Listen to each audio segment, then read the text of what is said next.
Καλησπέρα σας. Good afternoon. First and foremost, I'd like to thank all of you who managed to come. It's a very difficult day today. And of course, I'd like to also bid a good afternoon to those who are, in fact, watching online, YouTube, Zoom, Facebook. My name is Natalia Bogakov. I'm Director of the Archives of the American School of Classical Studies in Athens. And together with the Director of the school, Professor Bono Wesko, we'd like to welcome you to this event tonight, which is jointly organised with the Parliament Foundation for Parliamentarism and Democracy. So, the research interest of our school in matters of humanitarian aid goes back to 2011, when the Archives organised a conference that looked at philanthropism, philanthropy, or political expediency, American archaeology in Greece. Then, for the first time, the administrative archive of the school came to light, and the personal archives of American archaeologists that pertain to their action with the American Red Cross in Macedonia in the period 1918-1919. Members of the school, such as the archaeologist Carl Blegen, later known for the discovery of the Mycenaean Palace in Pylos, also shouldered the role of repatriating Greek hostages from Bulgaria by organising relief stations alongside the railways that connected Eastern Macedonia with Bulgaria. Archaeologist Hetty Coleman, after the end of the Great War, offered her services in the relief of the Jewish communities in Macedonia, South Serbia and Bulgaria. I would like to say as an aside that after the conference of 2011, Evanthis Hatzivasiliou, who participated then, he was with us at the time, wrote a book about experiences from the Macedonian issue, and he devoted a whole section on humanitarian aid and the alternative heroism of these American archaeologists. The provision of humanitarian aid by members of the school continued immediately after the destruction in Asia Minor. The director of the school, Bert H. Hill, took on important initiatives on matters of relieving the refugees that were arriving in Athens, and he would serve as the deputy president of the Refugee Settlement Commission. Edward Capps created the American Friends of Greece with the purpose of continuing the humanitarian assistance to Greece after the withdrawal of the American Red Cross and the creation of structures in order to support women refugees. Those of you who have read the articles that were published by the conference of 2011, and if you haven't done so, we urge you to do so, you will have seen that both those who edited the volume and those who were authors there addressed the matter of philanthropism and humanitarian aid from a critical point of view, and they did not want to make people to appear to be too good. So, 10 years after the publication of the volume, we continued to look into archives on matters of humanitarian aid with Eleftheria Delesiou, colleague and historian, looking deeper into the action of Near East relief in Greece, studying the archive of Dorothy Sutton, and Professor Jack Davis, showcasing the activity of Priscilla Capps with Near East Industries, and the archives of the school receiving also the rare objects that came from the workshops directed by Capps. In 2022, the American School honoured the 100 years from the Asia Minor disaster with an exhibition that was devoted to the literature of the interwar period. Now, after 100 years have gone by from the signature of the Lausanne Treaty for the exchange of populations, the Gennadios Library and the archives of this school are going to organise an exhibition in October 2023 which will be on a similar topic to today's. For all of the above reasons, we accepted with pleasure the proposal of the Hellenic Parliament Foundation to jointly organise and host this conference today. By way of conclusion, I would like to share with you something else that connects the two foundations, and it's not so well known. In 1925, in the northeastern part of the precinct of the Parliament, there was a small neoclassical building that was built, the so-called Small Palace. This was, in fact, with the help of American Friends of Greece in order to be used to sell the embroidery made by the workshops of refugees. The architect of the small building, the American Stuart Thompson, was no other from the architect of the imposing building of the Gennadios Library, which was inaugurated in April 1926. And with a small aside, I would like to bring my introduction to a close, and I wish you every success, and I'd like to invite the Secretary General of the Foundation, Professor Evanthis Hatzivassiliou.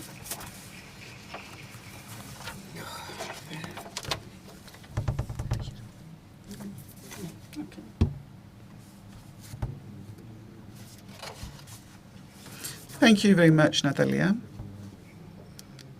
Before I actually commence my address, I'd also like to thank very warmly the American School of Classical Studies, our speakers, who truly honour us with their presence, and all of you who managed in a very difficult day to be with us. And, of course, all who are actually watching online.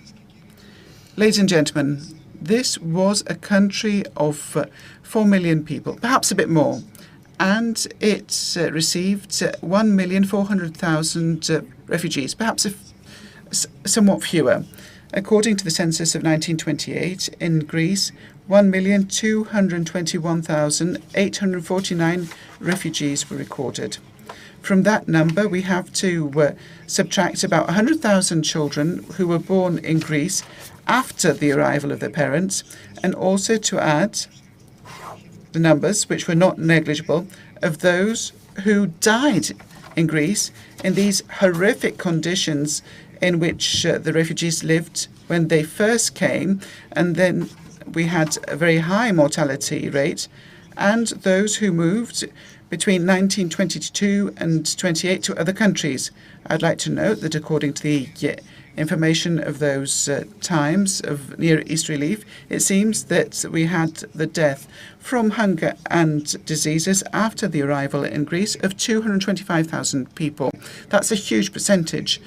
In other words, when 1.4 million people arrived in a country that had little more than 4 million in terms of population, the refugee wave was 1/4 or perhaps even 1/3 of the population of the host country.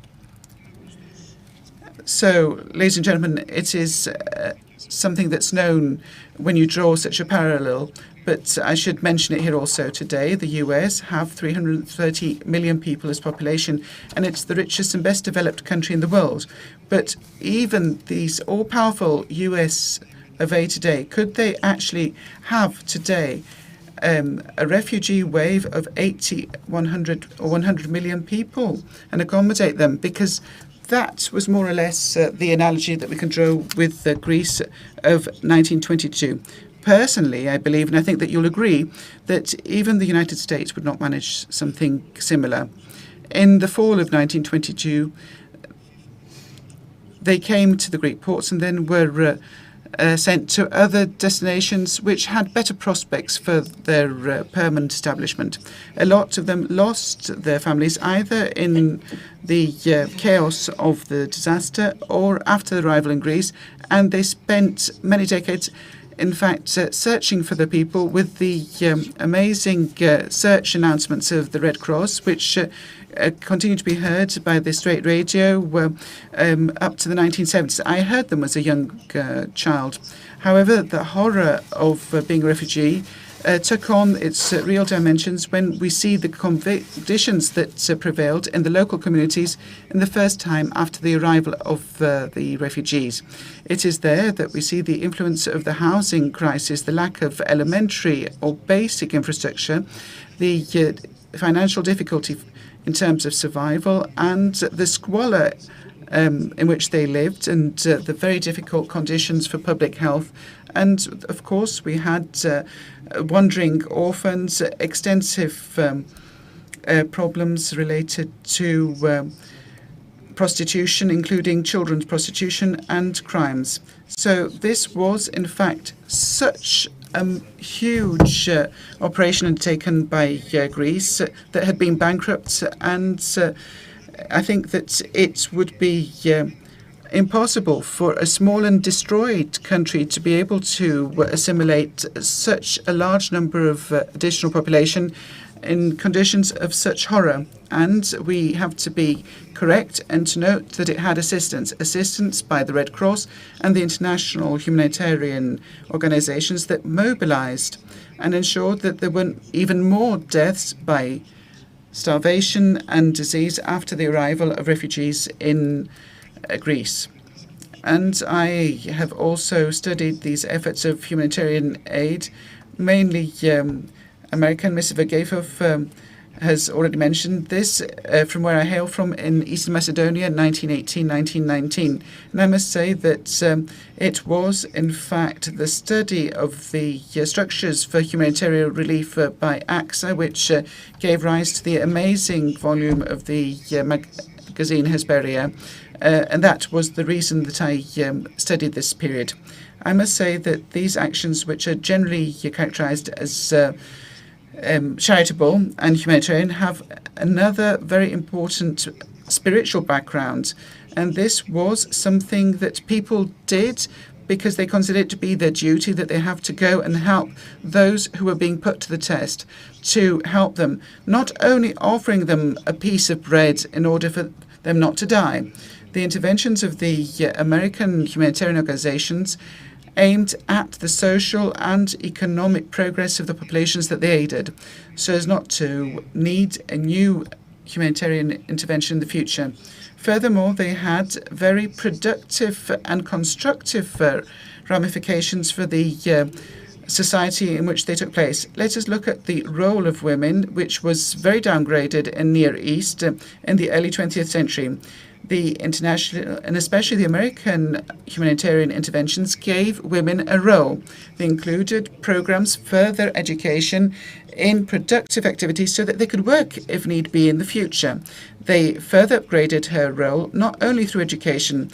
If we think of the impression caused by the American or British nurses in the women in the rural areas that had never imagined emancipation. So this was very creative, and I'm referring to the role of humanitarian aid.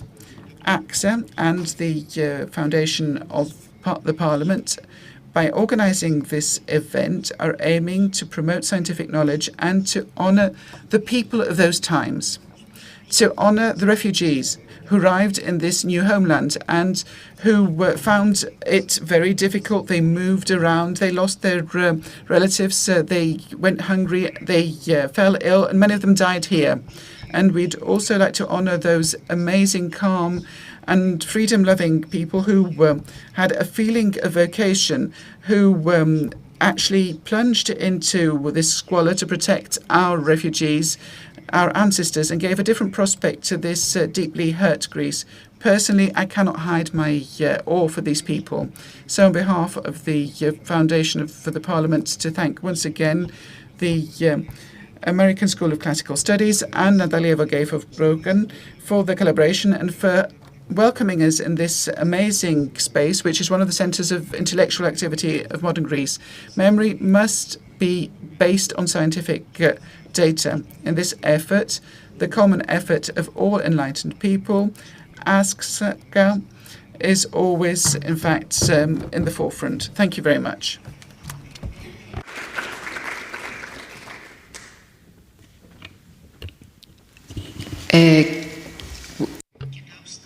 Our first speaker, Davide Rodonio, and the title of his talk is The Context, Limits and Purposes of International Humanitarian Associations' Work, Comparing and Contrasting the Work of European and American Organizations. Thank you. Thank you very much. I would like to start by thanking the Hellenic Parliament Foundation and, of course, the American School of Classical Studies. It's a privilege and an honor for me to be here today and to discuss Asia Minor disaster and humanitarian responses. The title of my talk is extremely ambitious, and at least when it comes to the second part of it, the comparing and contrasting, I cannot even start scratching the surface of an issue that would deserve much more time to be tackled in a serious, adequate way. However, if you have a closer look at the program of our symposium, you will clearly see that the vast majority of my colleagues will deal precisely with that. And so in a way, whether this is the Nearest Relief, the American Women's Hospital, the American Red Cross, or local initiatives, so many things on the comparing and contrasting of the activities and humanitarian responses will be dealt with by my colleagues. So what I intend to do is precisely to discuss the context, the limits, and the purposes of these humanitarian responses. And of course, I will start with the context. We must go back to the summer of 1922 to understand the disaster, and I'm completely fine with using disaster or catastrophe, whatever is the term that we wish to use to qualify what happened throughout that summer and in its aftermath.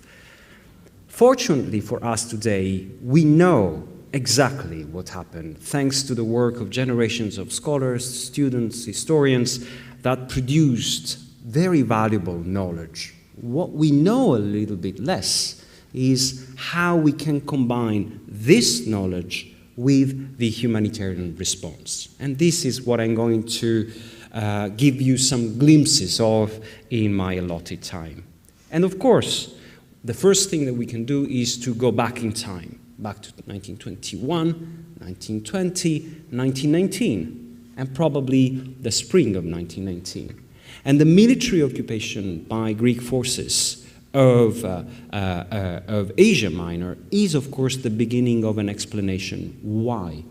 Because in the following years, what would have happened is that precisely a vast number of humanitarians, of relief workers that were located in Asia Minor or in other areas of the Ottoman Empire witnessed the escalation of violence that hit civilian populations. And this is extremely important because they produced a huge number of reports, of documents, of memorandums, which were shared publicly. In most of them, even if they do not speak about the nature of the catastrophe that will happen, they are very clear that something big, a disaster, will happen. Of course, they do not say exactly when the disaster happens, but they are fully aware that something big, atrocious will happen because they witnessed the massacres, the atrocities, the horrors. They were there. So, in a way, signs of the catastrophes, the prelude to it, is very visible already in 1921. This is very, very clear. Having said that, the vast majority of governments and the international community writ large ignores these signals. They do not take them as seriously as they could have done, which is absolutely the contrary of the reaction of concerned civilian populations. They are striving for their survival, and they immediately grasp that they have only one possible solution: to flee. So if there is something that I would like you to take away from my presentation, is precisely reaction time. And I would invite you all to make space in the way you think about the catastrophe, considering a plurality of times. Times is not exactly appreciated, understood, experienced by different actors in exactly the same way. Concerned populations fully grasp the urgency of the matter, and they take action, they take decisions. Humanitarian associations is a different story. If I had to label their attitude, I would define what they do or who they are and how they feel, if I could say so, as sad bystanders. They realize that something is happening, but they can do very little. We can be as critical as you wish, and those who know my work know that I am extremely critical when it comes to these humanitarian associations. But there is something that we have to bear in mind. These institutions were in no way, shape, or form conceived, designed to prevent catastrophe. The very idea of prevention was absent in 1922, is still very much absent in 2023. So it's not as if the world has completely changed. So preventing the disaster was absolutely out of the picture. They could not have prevented it. When it comes to coping with it, the vast majority of these institutions, whether they were European or American, they didn't have the coping mechanism to deal with a disaster of this magnitude. This is also something that we have to bear in mind. So there is a lapse of time between the disaster and the actions that are taken, whether they are good or bad, whether this is enough or not, whether this is qualitatively meaningful or not. In any case, there is a time that passed before this institution could do something. And of course, then we can talk about the governments. Many governments prefer to wait and see. The French government, the Italian government didn't want to help for political reasons.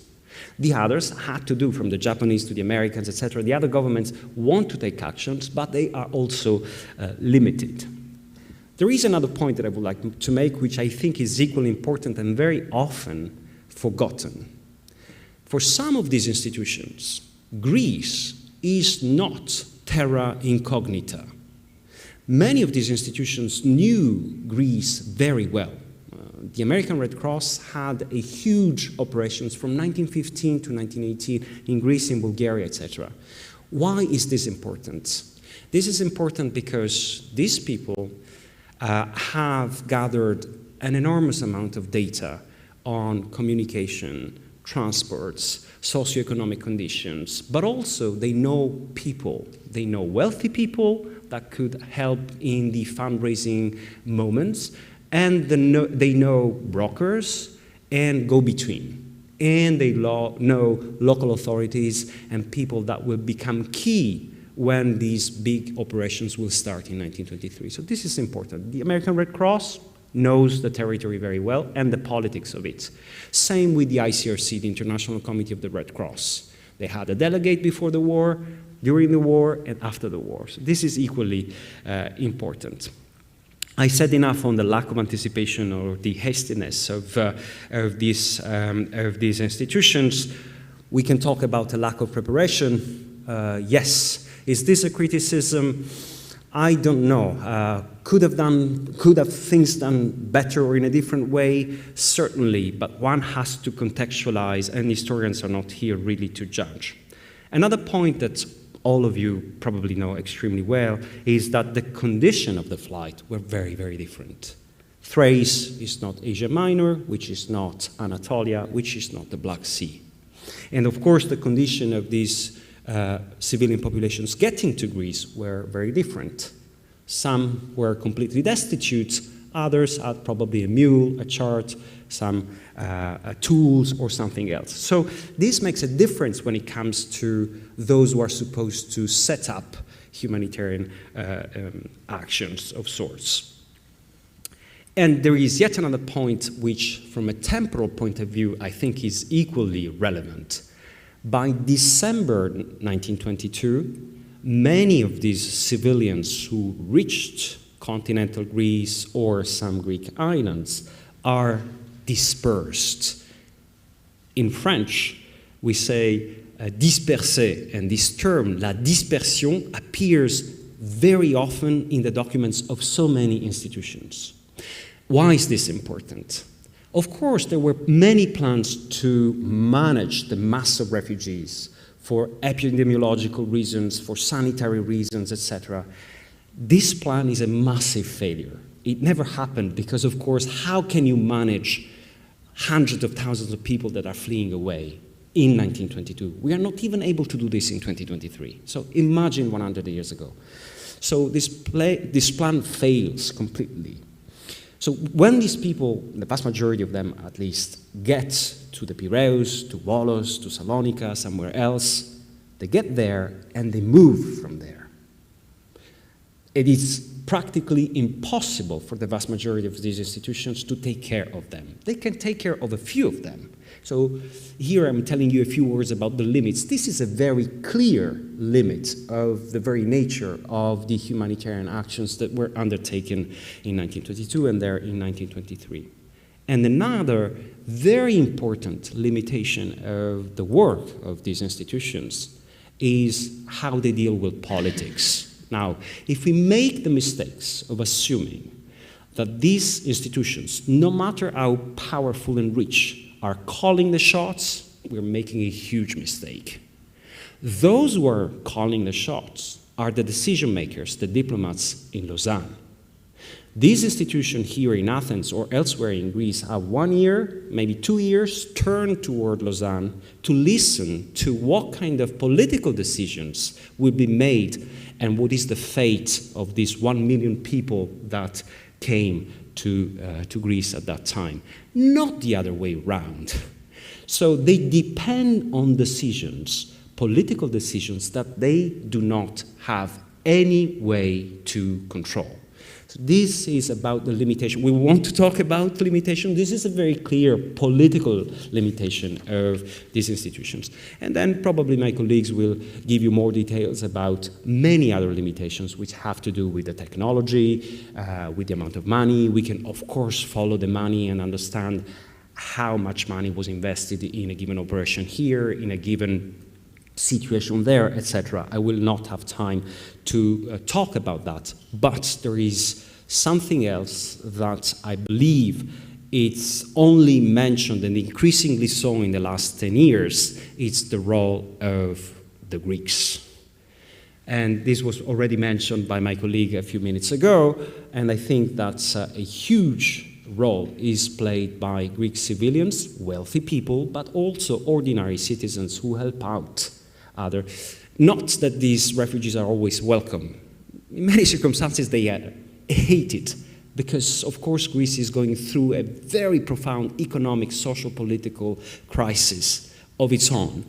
So to pretend that everybody's loved when they set foot here is absolutely inaccurate from a historical point of view. But the role in terms of helping out these foreign institutions by Greek citizens, ordinary people, or experts, medical doctors, nurses, etc., is absolutely important, and we should never forget this. Last but not least, when it comes to the limitations, but also the reality, we should not forget the agency of refugees themselves, who, of course, do care about surviving and do whatever they can to help themselves out. And this is part of the story, I think, that we should not forget. I will conclude simply referring to the purpose, so context, limits, and purpose. I will say just 2 words. The very nature and the purpose of the humanitarian response in 1922 and 1923 can be defined as short-term aid. Blankets, food, a roof for the night, a bed for the night. That's the purpose of the action. But this does not mean at all that the original purpose of these institutions was short-term aid. This institution had a way more ambitious ideal. They wanted to help out short-term, and then they wanted to proceed with rehabilitation, with reconstruction. They ran out of money, they ran out of political space, they ran out of solutions, and of course, when it comes to Greece, the Refugee Settlement Commission was set up. The Refugee Settlement Commission, in my view, and perhaps some of my colleagues will disagree, is absolutely not a humanitarian organization. First of all, the Greek state paid a loan for it, right? So if there is a loan, this is not a gift. This is not, in my view at least, a humanitarian kind of action. And of course, it's a political body that took political decision. And if we can refer to the history of the Refugee Settlement Commission, the first thing that they do is to stop any kind of humanitarian aid for the displaced population, civilian population. I will stop here because I'm running out of time. I would like to thank you, all of you, once again. Thank you.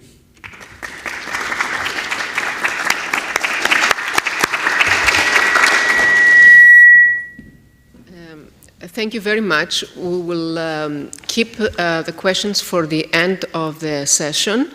And we will continue with the next talk, Nikos Andriotis. The title of his talk is «Η δράση του Αμερικανικού Ερυθρού». The actions of the American Red Cross in Greece, relations with the Greek authorities, expectations and frustrations.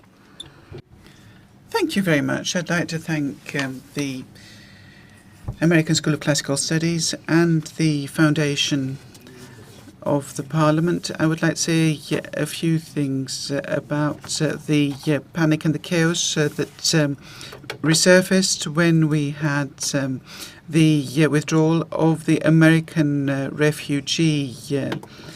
American Red Cross. So we had, in fact, the fact that the ministry was also involved in this endeavour and operations. We had doctors from refugees.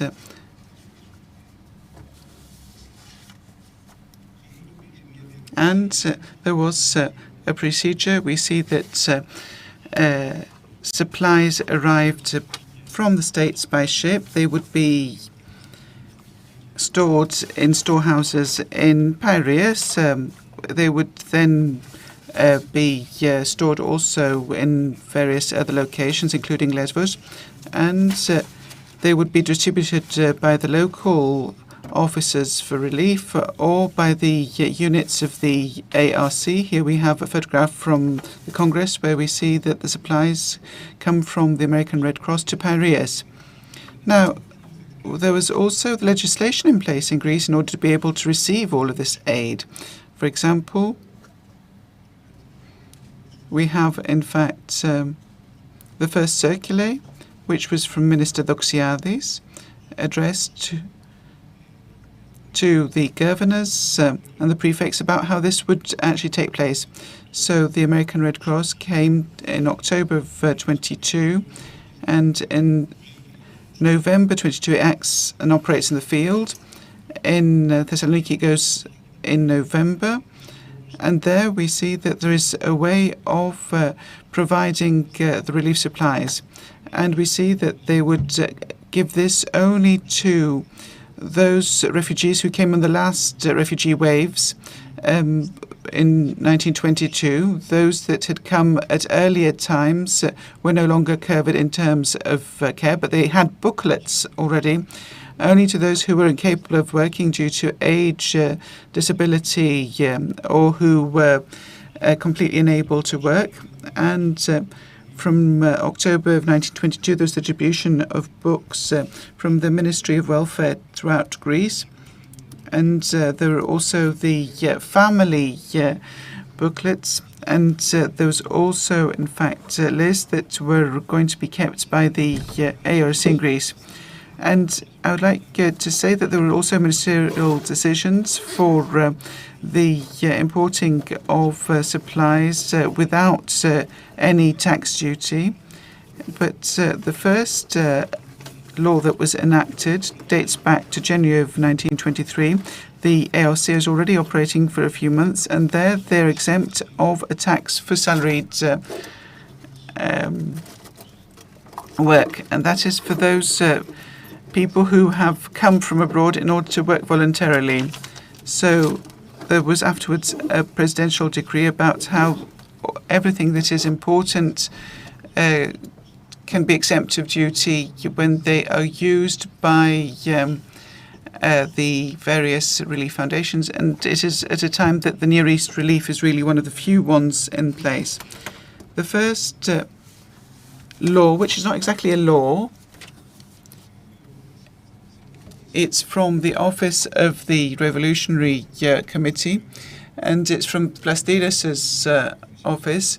So we already have the Paris Treaty, which was signed 13 days earlier, and it is addressed again to them, and it says how the distribution of help or of aid would take place.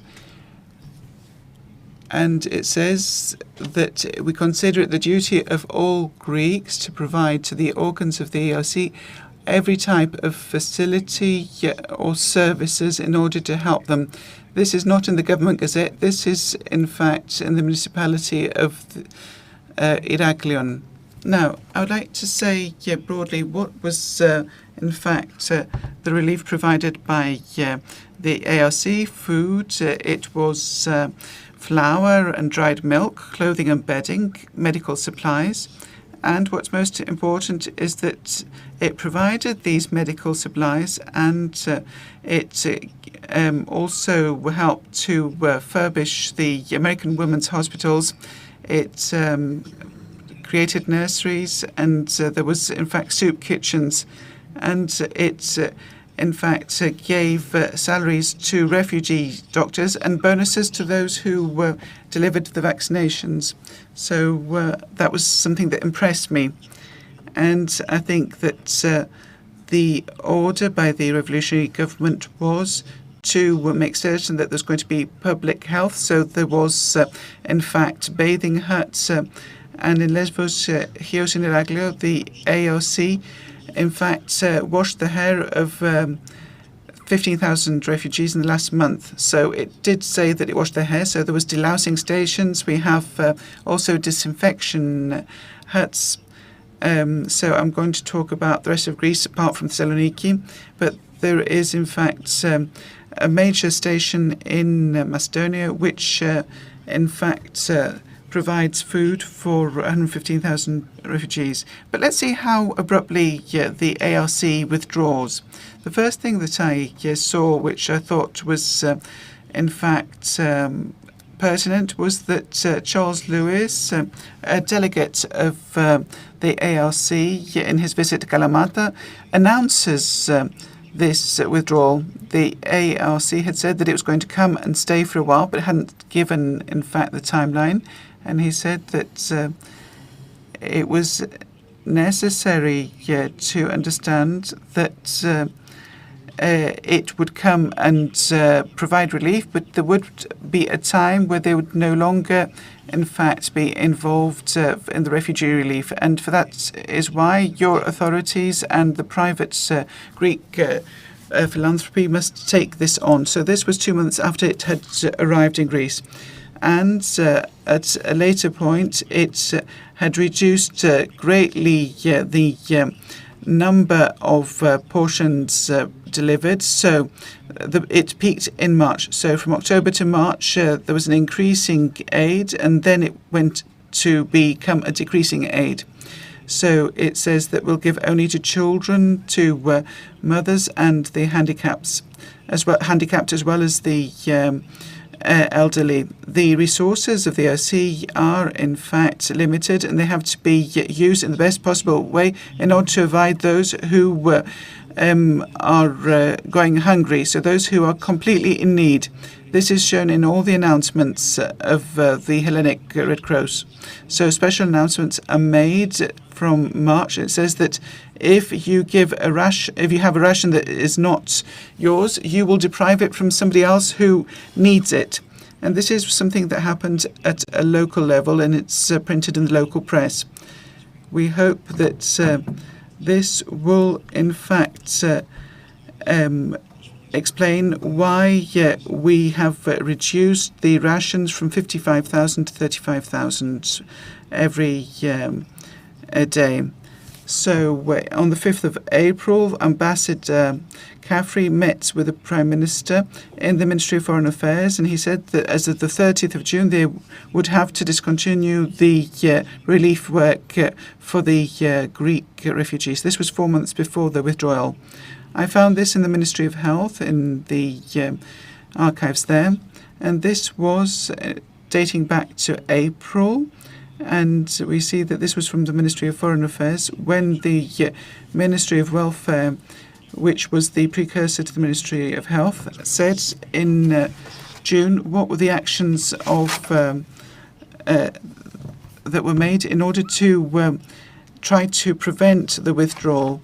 So it says upon the announcement of the withdrawal of the AOC, there was a meeting of the delegates of the AOC Nearest Relief and Ministry of Foreign Affairs. And it said that it was the statement of President Payne that we have done what we, in fact, had to do. And we are telling you 3 months ahead of time so that you have time to prepare. Because from now on, more permanent measures need to be taken. So it says that the Near East Relief Committee was not disposed to take on the work of the ARS because they don't have the abundancy of supplies that the ARC had, and they were displeased with it. And now the US says that the UK and France have to help in order to create something more permanent. So now that I have started looking into what the ARC has done, I see that they tried to actually give a warning in order to make the withdrawal of ARC more palatable. There were reactions on a local and more general level. And in the US, the ambassador said that we will have to send public figures who are Philhellenes to appease the public opinion with respect to withdrawal of the American Red Cross. And indeed, towards the end of May, there would be, in fact, going to be the Episcopalian Church delegation that would come for that reason. And there were protests about the lack of action, but there was mention that in May there was going to be the census of the refugees. This happened, in fact, per region, but was not comprehensive. It didn't write down if they belonged to the urban middle class or were, in fact, living in rural areas. So I think it would have been important to have known what they did in Asia Minor in order to be able to find them work here. So Mr. Petros Evrippeos, who was a prefect of Lesbos, and then he was a very prestigious MP for the Cyclades. He knew the refugee issue very well. He was going to become an ARC inspector. Evrippeos and Pailis were, in fact, those who had an in-depth knowledge of the matter. And he said that the position of the refugee population has become very difficult because they don't have the means of subsistence. And this is going to have a great risk for the public order, and absolute poverty will bring about deaths from hunger.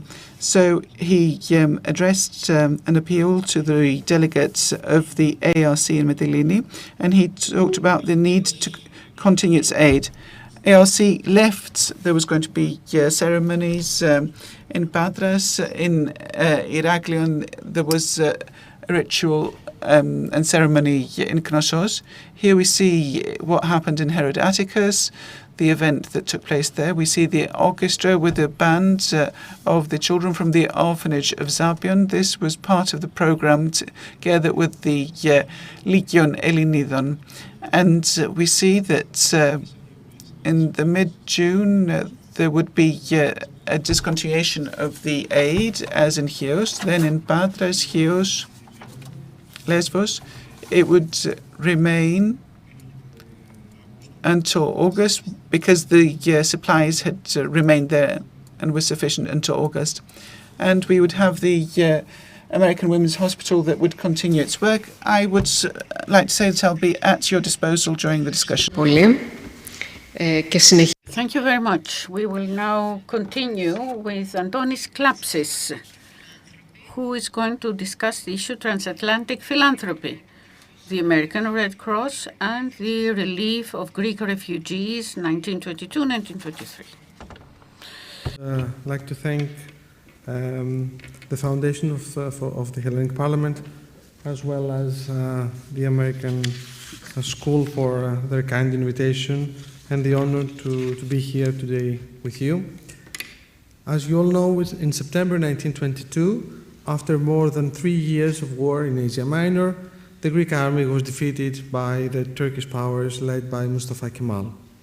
The atrocities from the part of the Turkish armed forces against the Christian populations of Asia Minor that followed the retreat of the Greek army resulted in the death of hundreds of thousands of people, as well as the destruction of much Christian property.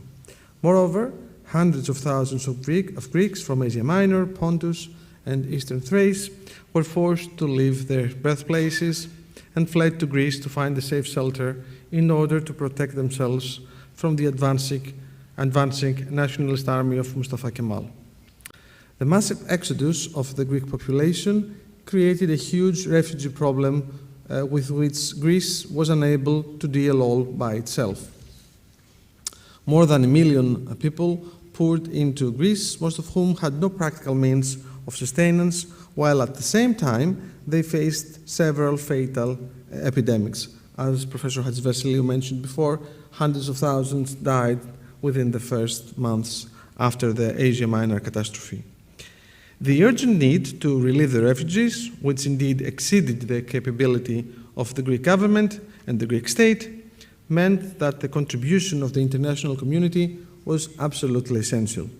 Thus, in October 1922, the former Prime Minister and a leading political figure of Greece, Eleftherios Venizelos, made a public appeal asking for the active assistance of the whole world.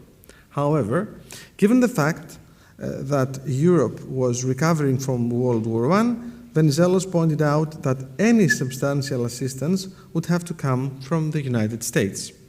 Venizelos' appeal to the United States was based on the fact that the American authorities had already, from the first days of September 1922, shown tangible interest in the tragic fate of the Greek refugees from Anatolia. On the 9th of October 1922, US President Warren Harding issued a statement regarding relief work in the Near East.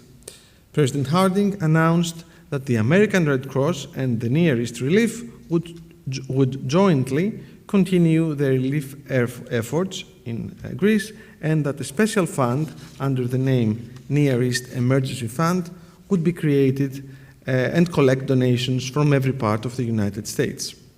The American Red Cross was to be in charge of the operations in Greece, while the Near East Relief would concentrate its activities in Turkey, where thousands of Greeks, among whom there were many orphans, were still trying to find a safe way to Greece.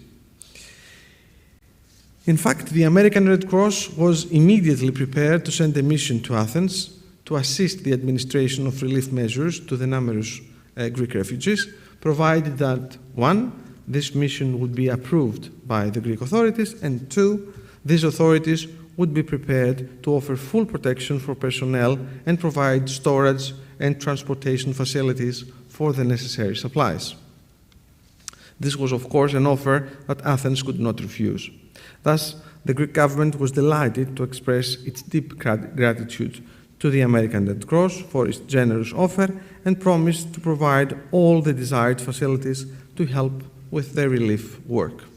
In fact, the situation in Greece was so critical that the means available to the Greek authorities for the relief of refugees were so insufficient that when the first representatives of the American Red Cross arrived in Athens, the Greek government was actually considering handing over to the American Red Cross the entire charge of the Ministry of Public Assistance. Of course, the American Red Cross was in no position to undertake such a responsibility. However, the help provided by the American Red Cross was so significant that in January 1923, the newly crowned King of the Greeks, George II, expressed his personal thanks to President Harding for America's generous assistance. The Relief Commission of the American Red Cross, established in Greece in October 1922. This commission did marvelous work as far as the relief of Greek refugees was concerned. The degree of its contribution is evident in the fact that in March 1923, that is approximately 6 months after the Asia Minor catastrophe, more than 500,000 refugees received food and supplies daily, and about 300,000 had been inoculated against diseases such as typhus and cholera by agents of the American Red Cross, not to mention the clothes and other necessary supplies that were distributed among refugees by the American Red Cross.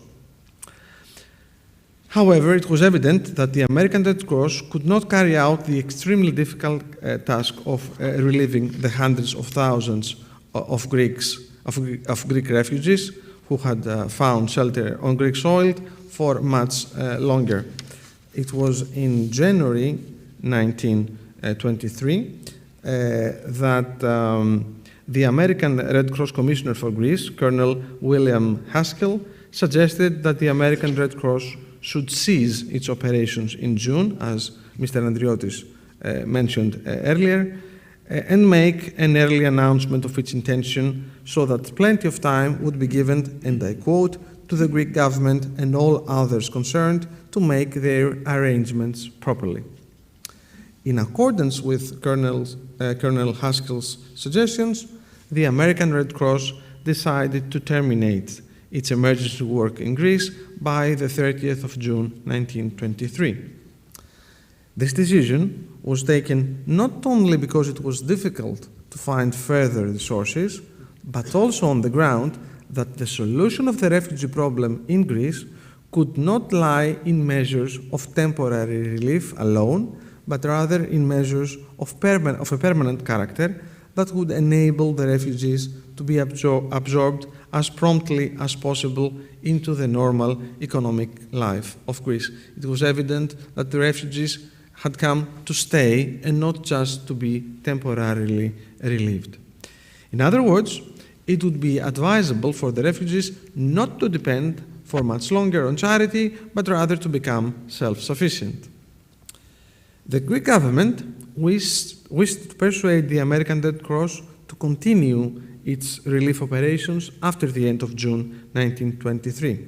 In fact, in late May 1923, the Greek government made a formal request to the American Red Cross, stating that Greece would not be able to undertake the care of refugees until 6 months after the signing of the peace treaty with Turkey. At the time of the submission of the request, this treaty had not yet been concluded. It was concluded almost a month later. So according to this sort of program, the American Red Cross should stay in Greece at least until the beginning of 1924, according to the Greek government at least. The American Red Cross, on the other hand, was not willing to change its decision, and so the Vice President of the Central Committee in charge of international relations of the American Red Cross, Ernest Bitchnell, explained why, and I quote, "I feel that it is important to make it necessary that Greece shall be made to feel her full responsibility in the circumstances. Our withdrawal should have a tendency to compel the breaking up of the concentration camps and a wider distribution of the refugees throughout the country. Without the breaking up, no progress can be made toward the absorption of the refugees into the normal population or their establishment on self-support. Possibly, too, the pressure of the full burden of responsibility for the refugees will have a wholesome effect on governmental policies," and I unquote. As it had in good time been announced, the American Red Cross officially terminated its relief work in Greece on the 30th of June 1923. However, before closing its operations, the American Red Cross had distributed rations of food to the refugees that would be sufficient for 1 month, or, in some cases, even for 2 months, while a small amount of clothing and child feeding supplies were left to be distributed by the local Greek authorities. As a result, even as it withdrew from Greece, the American Red Cross provided relief for at least 1 month longer. Moreover, with the American stocks left over and given the excellent crop prospects, American officials estimated that the Greek authorities could meet the needs of refugees until November 1923. It is not easy to sufficiently underline the importance of the American charitable initiatives from September 1922 until the summer of the following year. Indeed, the lives of hundreds of thousands of Greek refugees from Asia Minor, Pontus, and Eastern Thrace were saved thanks to the humanitarian initiatives of American charitable organizations, mainly the American Red Cross and the Near East Relief. These two organizations, practically single-handedly, undertook the extremely difficult task of providing aid on the spot to the Greek refugees, who otherwise would have most likely been condemned to death by diseases, malnutrition, and other hardships. The gravity of the situation demanded immediate and effective action, and the United States was by far the first to respond to the Greek appeals for help. Sometimes the numbers speak for themselves, and even though they cannot always describe the splendor of philanthropy, the total cost of the relief work undertaken by the American Red Cross for the period from October 1922 to June 1923, that is for a period of practically 9 months, amounted to the astonishing $2.6 million. During that period of time, the American Red Cross took care of the feeding and nursing of more than 500,000 Greek refugees. After the withdrawal of the American Red Cross from Greece, it was estimated that the Greek government would need about 12 to 15 million drachmas, that is approximately $375,000 to $470,000 per month, in order to only feed the refugees who were in no position to sustain themselves. It is quite obvious that without this assistance from the American Red Cross, the Greek government would not have been able to cope with the extremely heavy burden of providing the means of survival to hundreds of thousands of Greek refugees. It is easy to imagine what the fate of many of them would have been if, in the critical first months after the Asia Minor disaster, the United States had not offered its generous help to Greece. Thank you very much.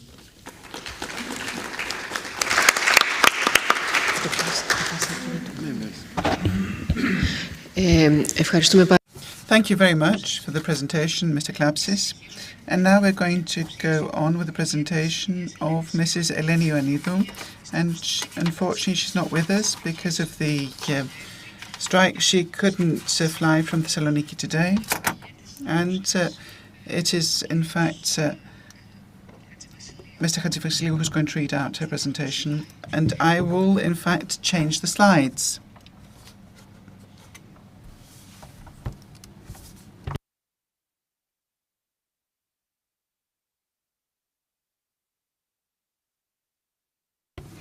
Thank you warmly. The presence of the American Red Cross in Greece started from the last months of 1918 with the purpose of tackling the problems that was caused by the end of the First World War. The aid of the American Red Cross pertained to the Greek troops, the destitute families of conscripts, the refugees from Asia Minor and Thrace that had poured into the islands of the northern Aegean, Macedonia, and those persecuted from Bulgaria. So in the beginning of 1922, the organization withdrew from Greece, but it came back in the fall with the new refugee flows of the Asia Minor War. The presence of the American Red Cross started once again from the middle of October 1922 and ended on the 30th of June 1923 in the decision of the President of the US, Warren Harding, with respect to the relief of the refugees from the ARC and the nearest relief. The former responded that the Greek authorities would have to provide full protection for the personnel and the necessary facilities. The terms were not simply accepted, but they were also accompanied by the proposal of the Greek government in order to convey the competence of the Ministry of Welfare to the organization for any time required, but this was not accepted.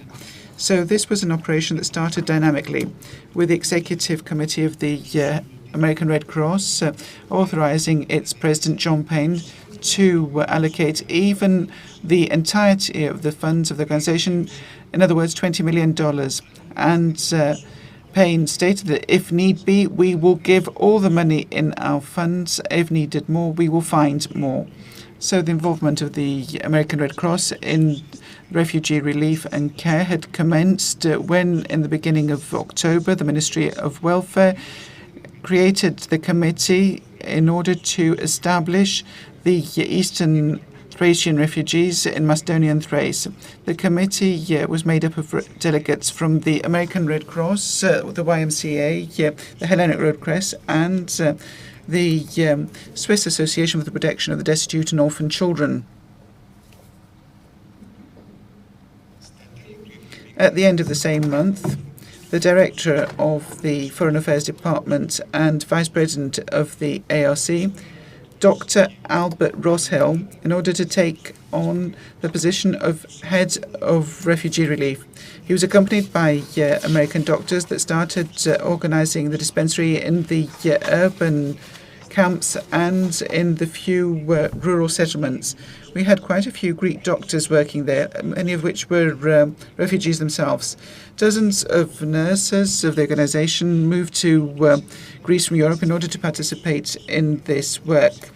Due to the arrival of the refugees, they were expecting a large increase of smallpox, typhus, malaria and dysentery. But as was mentioned in the annual report of the ARC, thanks to the sanitary measures, they managed to limit the cases before they became an epidemic. According to Dr. Brosinska, who was an envoy of the epidemic committee of the League of Nations in Thessalonica, according to which the total percentage of mortality in refugees, 9.6 thousands, was double that of the natives, but was due mainly to non-epidemic diseases, and infectious diseases were kept at a relatively low level. And this is from the annual report of the ARC for 1922. The refugee camps had been allocated into 7 regions, and this was, in fact, further divided into 100 smaller divisions. And there were overseers appointed by the Greek government and paid by the ARC to make certain that the sanitary measures were implemented. On the basis of the prior experience in Europe during the First World War, the ARC organized a campaign in order to educate the refugees and the personnel in practices and day-to-day habits that would help to avert the epidemics, which had to do with the ventilation of the makeshift accommodation, the creation of latrines and sewage, and the regular disinfection of the spaces. In the larger refugee camps, there were, in fact, child health stations which provide medical care, food and clothes to refugee children and breastfeeding women. Here we have the various tables for the disinfection. Now, on the 18th of October, the first steamboat left the US. Since then, 1,000 tons of emergency goods and basic needs were in fact sent on a weekly basis. And for the timely receipt, the Greek government would give as a temporary loan the necessary amounts to the ARC, which would be then returned by the money from fundraising drives. The shipments would arrive by sea from the States and would in fact be stored in Piraeus and then would be further moved to the refugee camps throughout the country. In order to better manage them, the country was in fact divided into 12 regions with one American overseer in each, and there were 160 distribution points. A large part of the shipments and expenses had to do with feeding 530,000 refugees, a number which sometimes went up to 800,000. So tens of thousands were in fact saved from starvation because the food that the state had was not sufficient for this major influx of population. But in the annual report of the American Red Cross, they tried to downgrade the actual needs in food of the refugees, and they said that they needed fewer nutrients and quantity of food compared to the better off and better fed Americans.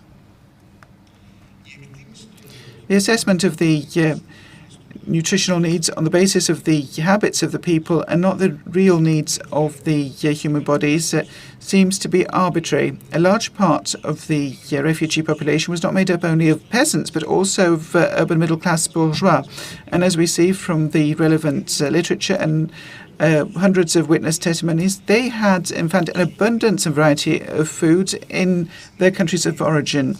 And we see that the League of Nations Epidemics Committee also attests the fact that there was not enough food. In January 1923, Ross Hill retired and was replaced by William N. Haskell.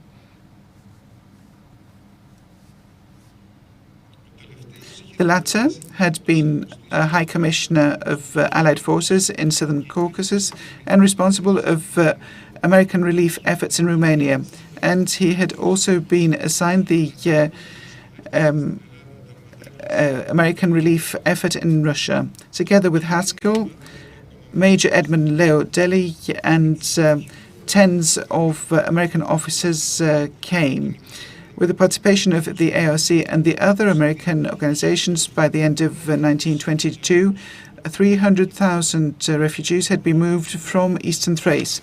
During the first quarter of 1923, apart from the contribution in the transportation of refugees from the ports of Pontus, the ARC had also participated in the negotiations for the exchange of the military and political civilian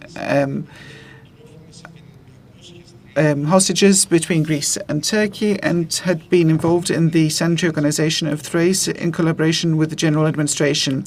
For the next 6 months, it continued providing food to 530,000 refugees, of which 10,000 were orphan refugee children that stayed in orphanage. On the 15th of October 1922, a three-member committee came to Thessaloniki. They were Ross Hill, Samuel McGowan, and Gordon Berry.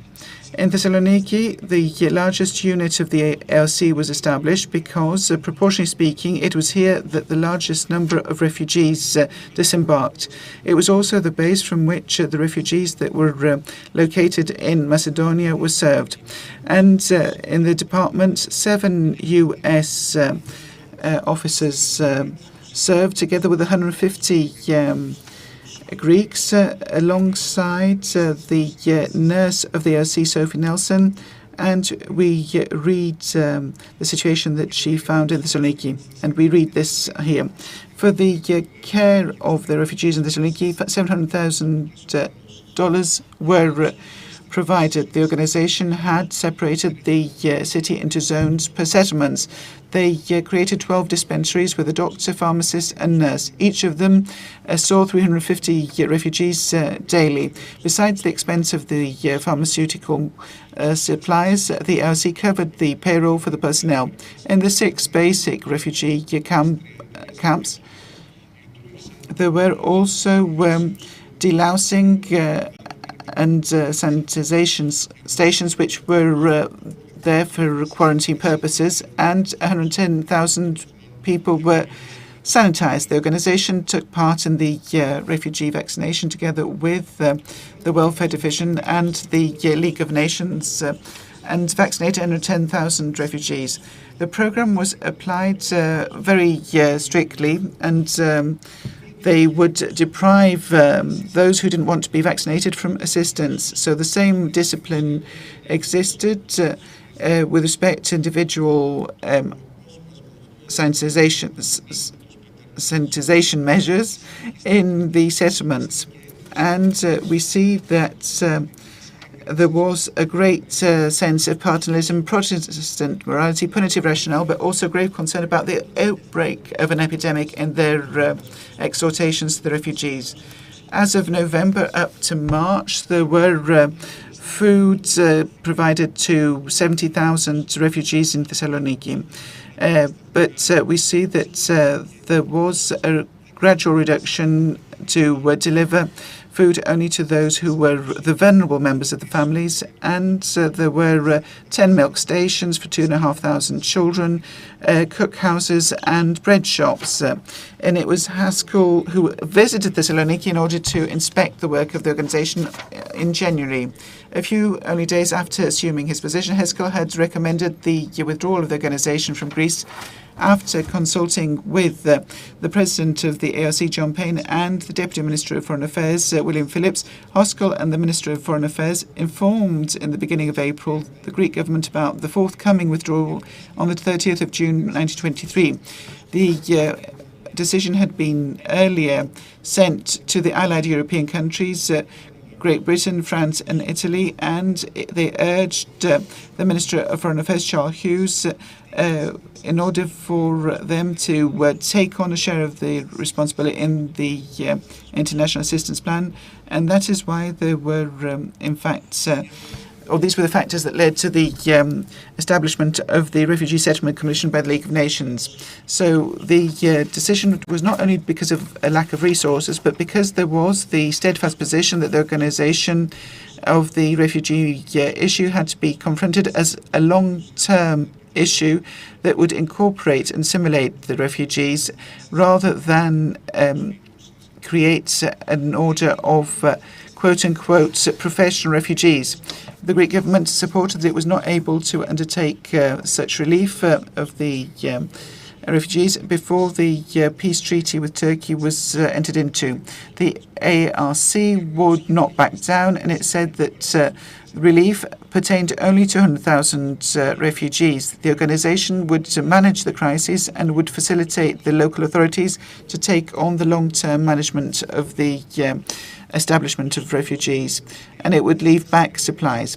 The reasons for this uncompromising stance was described by the Vice President of the International Relations Committee of the ARC, Ernest Bitchnell, to the Deputy Minister of Foreign Affairs, W. Phillips, writing that it was necessary for Greece to take on its obligations. A key argument for the relatively painless outcome of the withdrawal was that, in fact, the American delegates were no more than 50. Their steadfast tactics in managing humanitarian crisis was to take advantage of people living on the ground and also those affected, so that they would only help them.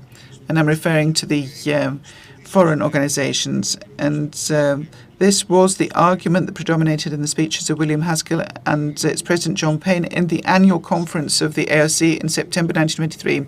On the 30th of June 1923, it left, having spent almost $3 million, and it was honoured by the various events that took place in photographs that we've already seen.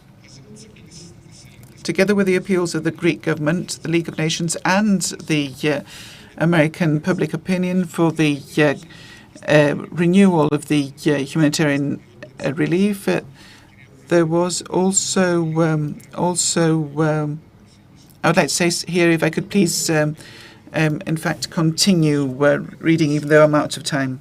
So, Bernard Salmon, who was, in fact, the representative of the Ministry of Welfare, in a letter to the OSCE, had said that Greece had shouldered a burden that was not befitting its position politically, economically, and historically, because the allied countries, despite their large responsibility for the Asia Minor disaster, would not shoulder their responsibilities. So Salmon and others said that there was going to be a great risk of many deaths because of famine. According to his assessment, which coincided with those of the American committee that visited Greece, 100,000 would die of hunger in the winter from 1923 to 1924, attaching importance to the fact that there were 75,000 completely orphaned children and 123,000 that didn't have a father. In a similar spirit, the High Commissioner for Refugees, Friedhof Nansen, and Henry Morgenthau, the President of the Refugee Settlement Commission, explained in the report that the amount that was approved by the League of Nations in order to assist the European banks in the work of the Refugee Settlement Commission was, in fact, only for the refugee settlement, a fact that would leave 500 things at risk of starving for at least 2 years. The former Prime Minister Eleftherios Venizelos, as President of the American Friends of Greece, signed on February 1924, together with the former Commissioner of the OSCE, Edward Capps, the report that described the situation as dire. It was, in fact, George Trailer, who was the Commissioner for Refugee in Thessaloniki, who was harsh in his report with respect to the League of Nations, and he talked about a very badly organized issue with insufficient personnel and squandering of money. So according to the American Humanitarian Organization, the next target after the survival of the refugees would for them to be able to survive on their own. Would that be possible? The extension of the U.S. assistance through other means, was it an impasse? A few months after the withdrawal of the OSCE, the creation and the entering into the major loans with the participation of the U.S. banks, in fact, showed that this could very well have been the case.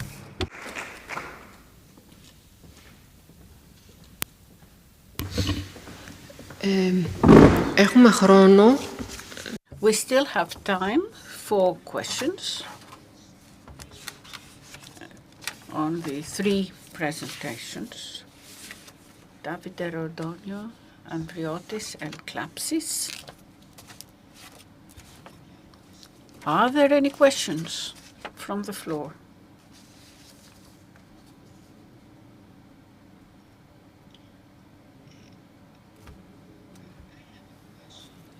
No, maybe Nikos Andriotis or Antonis Klapsis can answer it. Do we have an estimate how much the Greek government, like we saw in one of the presentations, I think it was Nikos Andriotis, that there were a lot of like ateliers, which means that the Greek government was undertaking the expense for this. Do we know how much the Greek government, undertook?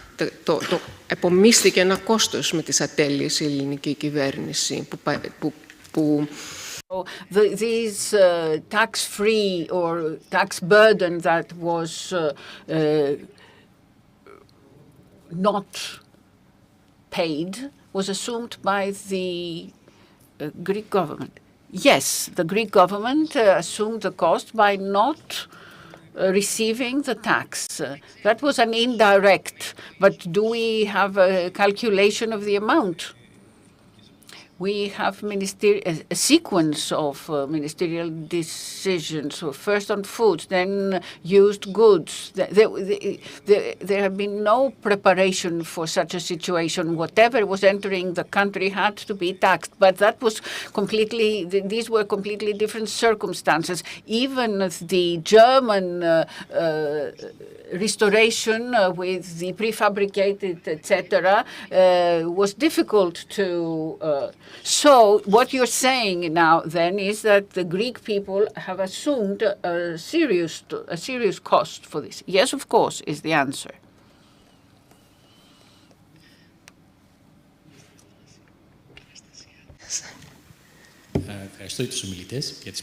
Thank you very much to the speakers. A general question. When humanitarian or relief aid arrives somewhere, what is the effect on the local economy?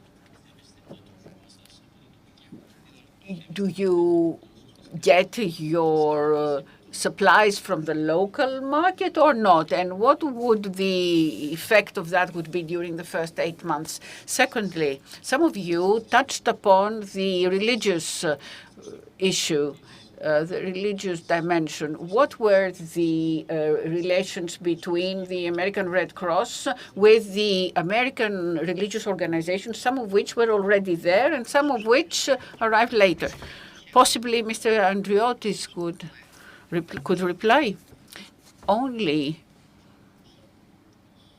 in Athens we had such organizations. We have no information for elsewhere. As far as the other part of questions, this only related to flour. There was a cap price on flour. So the worst thing was that there were some people who were assigned the job of preparing the bread for refugees, and there was an issue because they were lighter than they were supposed to be, and the content in flour was not what it should have been, and there is even some issue, a fraud by the person who was responsible for that in Patras. Instead of 10,000 ration, they signed for 10,000. So the flour was sent to Athens, and the same is true for socks. Socks were sold in 2 different shops in Athens, shops that should have reached the refugees, that is. Davide Rodonio wants to make a comment. Thank you. That's a wonderful question. I would say that what happens when relief arrives for local populations is a nightmare. Nothing else. Black markets, disruption, appropriations, and it's really not easy. This explains why this myth of the welcoming has to be discussed very seriously, because for so many poor populations that underwent a war that lasted for 5 years, in many situations, men were not there anymore because they were soldiers, POWs somewhere else, etc. This was a real nightmare, and there is very little trace of the consequences of, for instance, of black markets in the archives of these humanitarian institutions. They don't want to talk about that. Just like they don't want to talk about prostitution of minors and other issues. So this is one thing. Then you have to consider the colonial or civilizational posture of these people. So, for instance, the very Swiss, the Redding, he insists on butter, and he has a very hard time understanding that these people use oil, right? So this is something that should not be dismissed. So there is a very hierarchical, colonial, civilizational posture that has not to be forgotten, which is imposed both on local populations and on the refugees themselves.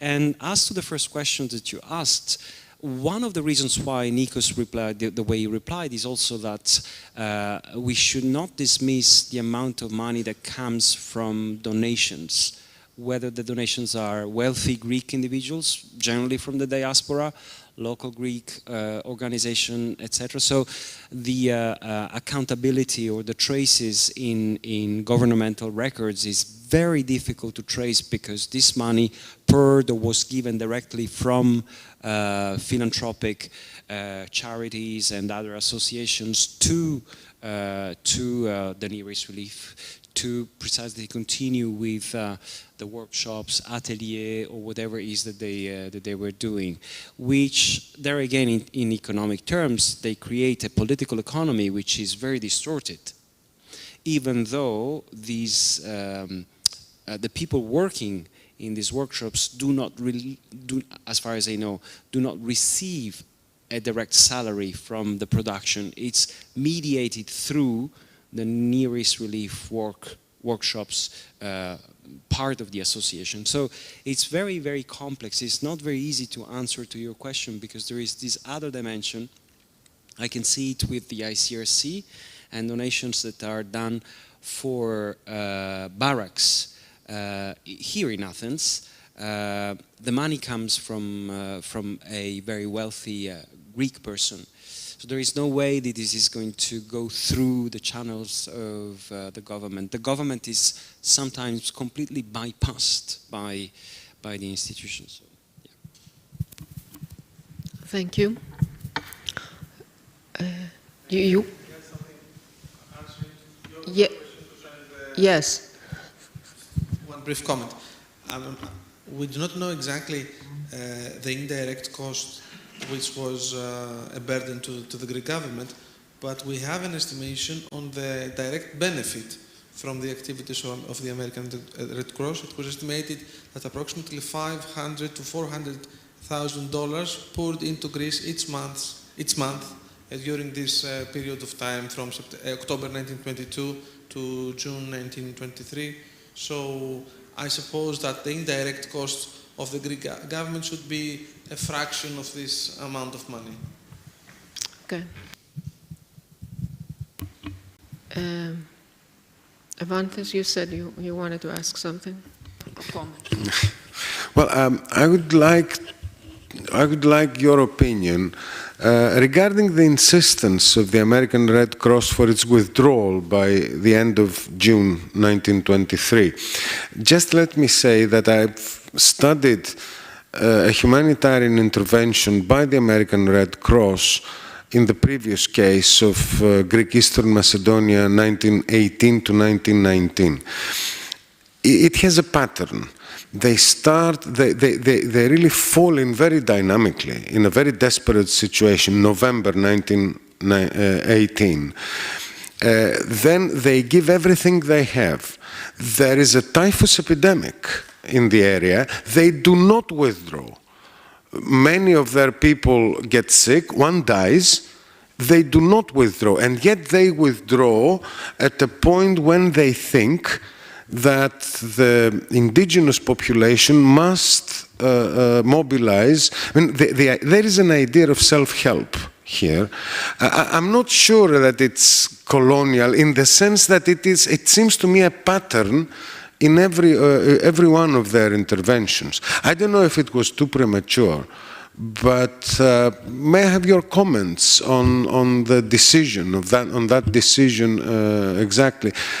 Is it perhaps the case that their decision to withdraw prompted international action by the League of Nations as well, and perhaps was also beneficial for the refugees?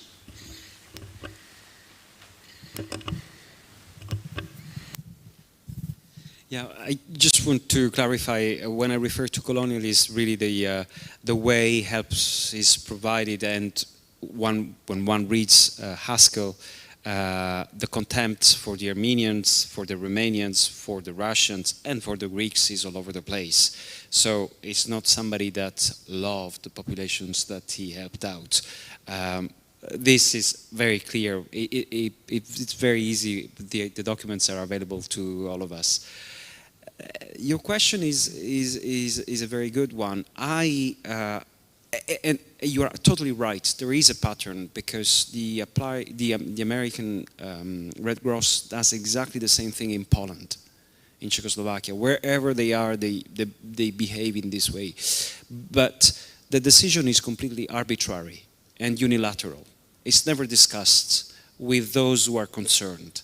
And this, to me, looks very problematic and very arrogant, to say the least. We can say civilizational, we can say colonial, we might disagree or agree, but in any case, they decide and they implement the decision no matter what. Whether they decide to stay because there is typhus or whether they decide to go. So in this respect, it's very interesting to look at this pattern, which is very consistent, and you're absolutely right. Does it trigger the reaction of the international community? The international community is extremely concerned. You refer to Solomon and many others, the Traylor and many others draw the attention of the international community that there will be a problem. The international community does worse because the Refugee Settlement Commissions forbids humanitarian aid. And they indicate that many people will die because this reconstruction phase cannot happen if people are too weak to work.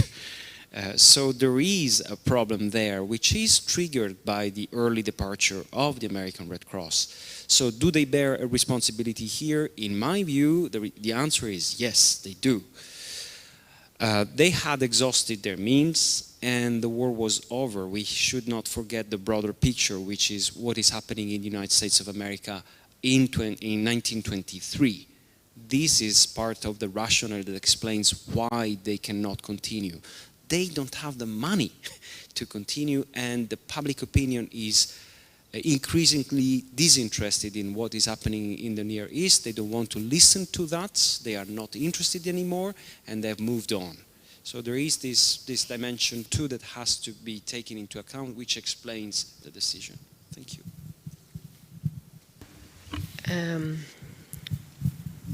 Yes. Thank you. Eventually, a very quick last question. There was another exchange of population before, on a smaller scale, between Greece and Bulgaria. And probably, and Mr. Vasilou, maybe you know it, about the relief effort, if there was a relief effort at that time, and if the Red Cross was already present, and if there were any lessons learned at that time in order to deal with a bit wider situation that came after. Yes. A tiny final one. You mentioned about the assistance from wealthy Greeks in Greece. The Greeks in America were not wealthy at the moment. AHEPA was founded in 1922, and for other reasons. But and AHEPA was very present in the 50s and after the Second World War. Was there any, flow of philanthropism or of sorts, some sort of financial help also coming from Greek Americans in the States at that time, or is that an anachronism? May I ask, I didn't hear very well, I'm so sorry about the first question. If there are lessons learned from when? From the exchange of population between Greece and Bulgaria that happened after Neuilly in 19, and whether, any relief effort and any effort was made specifically for that one too. Well, first of all, yes, well, may I try to answer the second question first? The Greek Americans at that time are extremely weak economically, and please take into account that many of them have returned from 1912 to join the Greek army, and they're still fighting until 1922. The prominence of Greek American organizations in another humanitarian crisis in Greece is being recorded in the winter of 1941 to 42, with a famine in Greece during the occupation, and it is then that rises the star of a very important Greek-American Spiros Skouras, the then president of the 20th century Fox. Now, for the first question, no, I don't think that the voluntary exchange of populations between Greece and Bulgaria was in any way an experience helpful to the American Red Cross. I have not seen any involvement of the American Red Cross in that affair, which, by the way, had not been yet concluded by 1922. It goes on throughout the 1920s. On the contrary, I do see valuable experience for the American Red Cross. And it is part of a Wilsonian policy immediately after the end of the First World War throughout the region. Poland has also been mentioned, Romania has been mentioned, Russia has been mentioned, but there was a huge experience, I think, throughout the Balkans, the Near East, because really, I mean, the picture of the demographic reality of the whole region at that time is really changing on an everyday basis. I mean, there are people from during the First World War and in its aftermath, people that moving all the time, people going from north to south and vice versa, from east to west and vice versa, and in that case, there is a huge effort by the American Red Cross, which has been recorded in publication, English language publications that are being kept here in Gennadios library, valuable material, a huge effort that was mounted and covered the whole area, from Romania until to Romania, Bulgaria, Greece, to Turkey. I think this is where they learned. And this is where they tried also, allow me to say this, their political model, which is, I think, it is a version of Wilsonianism. It is a version of liberal internationalism. It certainly is not, it does not reflect isolationist ideas, as was mentioned before by Professor Rodonio. Κύριος Καμούζης.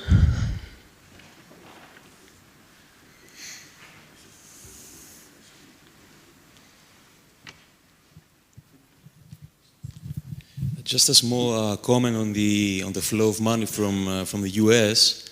There is a society of unredeemed Greeks in the U.S. at the time.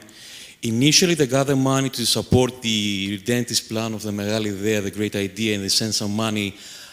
On the first instance, they sent some money for the election of Meletos Metaxakis as patriarch. The second time they sent money is right after the Asian minor catastrophe. The middleman is Admiral Koutouriotis, so there is a big amount of money which is sent in Greece. And as a matter of fact, the first, let's say, settlement built for the Greek refugees of Asia Minor from this money. There is an excellent short film in the archive of the International Red Cross that actually shows that settlement being built, and it says that the money comes from the US through the intervention of Admiral Koutouriotis. Thank you.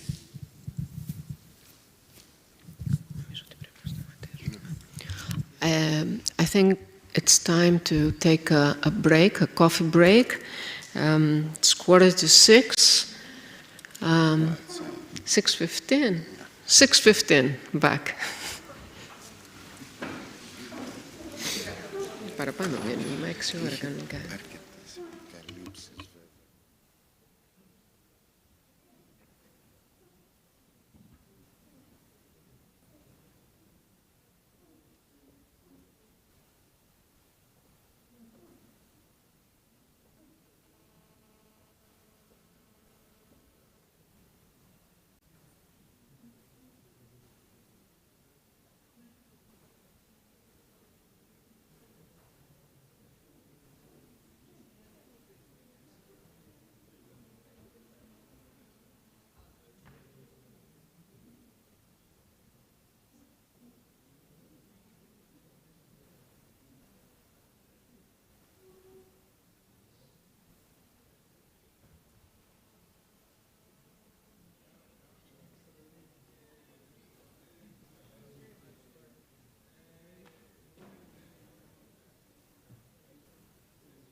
Dear friends, let us start our second session.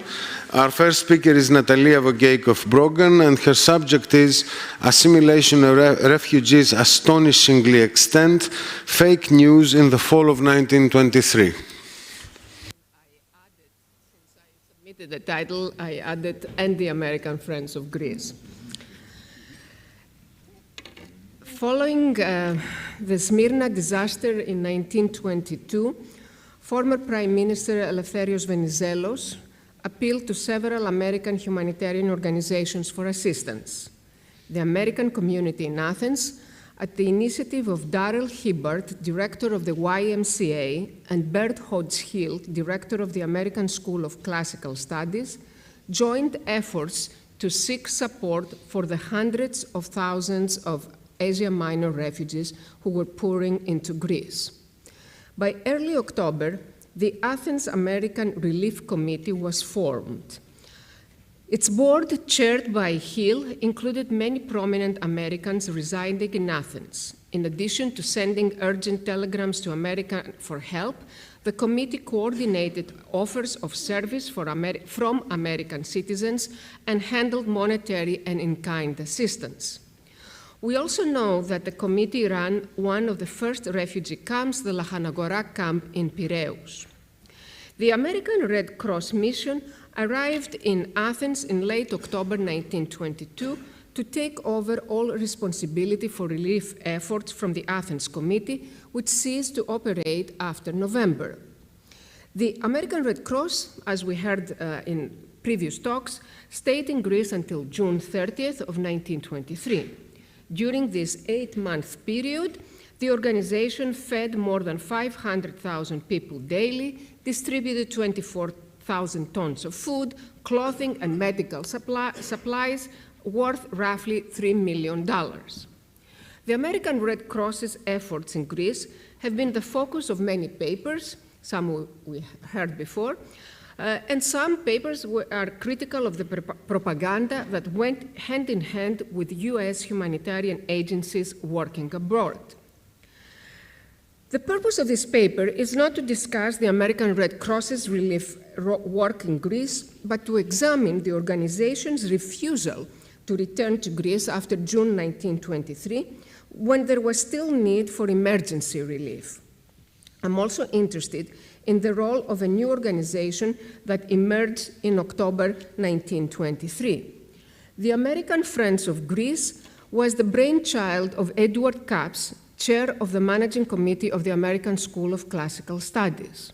Although there is abundant official correspondence in the National Archives in Washington, D.C., and the League of Nations Archives in Geneva for the period between the withdrawal of the American Red Cross in June 1923 and the establishment of the Refugee Settlement Commission in October of that year, my research focuses on action behind the scenes, drawing on informal correspondence between Edward Capps, Bert Hodge-Hill, and Carl Blegen, who was the assistant director of the school. In addition to holding key positions at the American school, all three men were American Red Cross veterans, having offered their services in Macedonia in 1918-1919. They also maintain strong ties with the US legation in Athens. A professor of classics and former colleague of President Woodrow Wilson at Princeton University, a colonel in the ranks of the American Red Cross with field experience in Macedonia, a former US minister to Greece, and a friend of Venizelos, Capps combined good knowledge of Greece with access to powerful political circles in both countries. In November of 1922, in a long article in the New York Times, Capps criticized America for withholding her share, $33 million, of the tripartite loan of 1918 from Greece. On September 1st, 1923, Capps issued a pamphlet stating the need for a new organization that would educate the American people about the refugee situation in Greece, negotiate with existing organizations for continuance of relief aid to Greece, and organize a separate appeal for funds. The American Friends of Greece was incorporated on October 16, 1923. The organization's membership included many important American philhellenes associated with academia, press, businesses, and philanthropic organizations. In a follow-up press release on December 1, 1923, the American Friends of Greece explained to the American public the initiative of the League of Nations to establish a refugee settlement commission and the actions of the Greek government to secure 500,000 hectares of land. CAPS wanted to raise awareness that the money raised by the Refugee Settlement Commission could not be used for temporary relief and that there was still 300,000 destitute people who had to be carried through the winter.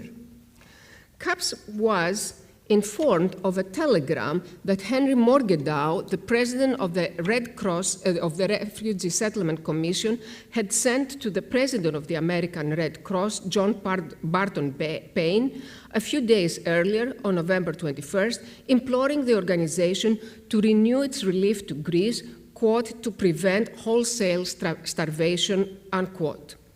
Morgenthau's telegram raised the number of destitute refugees to 700,000. So, what was the real number of refugees still in need of immediate aid? CAPS sent the school's assistant director, Carl Blegen, whose judgment he trusted, an urgent telegram asking for information about the number of refugees who were not receiving any relief. Blegen was a field archaeologist who had lived continuously in Greece since 1909 and had worked for the American Red Cross in 1919, organizing relief stations in Macedonia. 3 days later, on December 3, 1923, Blegen telegraphed a long reply stating that, quote, the assimilation of refugees has proceeded to astonishing extent, that the unassimilated people were about 110,000, but without danger of general starvation, further concluding that emergency relief was not needed. He also recommended that CAPS consult with Alan Dulles, chief of the Division of Near Eastern Affairs, and read a copy of, quote, a recent detailed report by the American Athens Relief Committee, end of quote.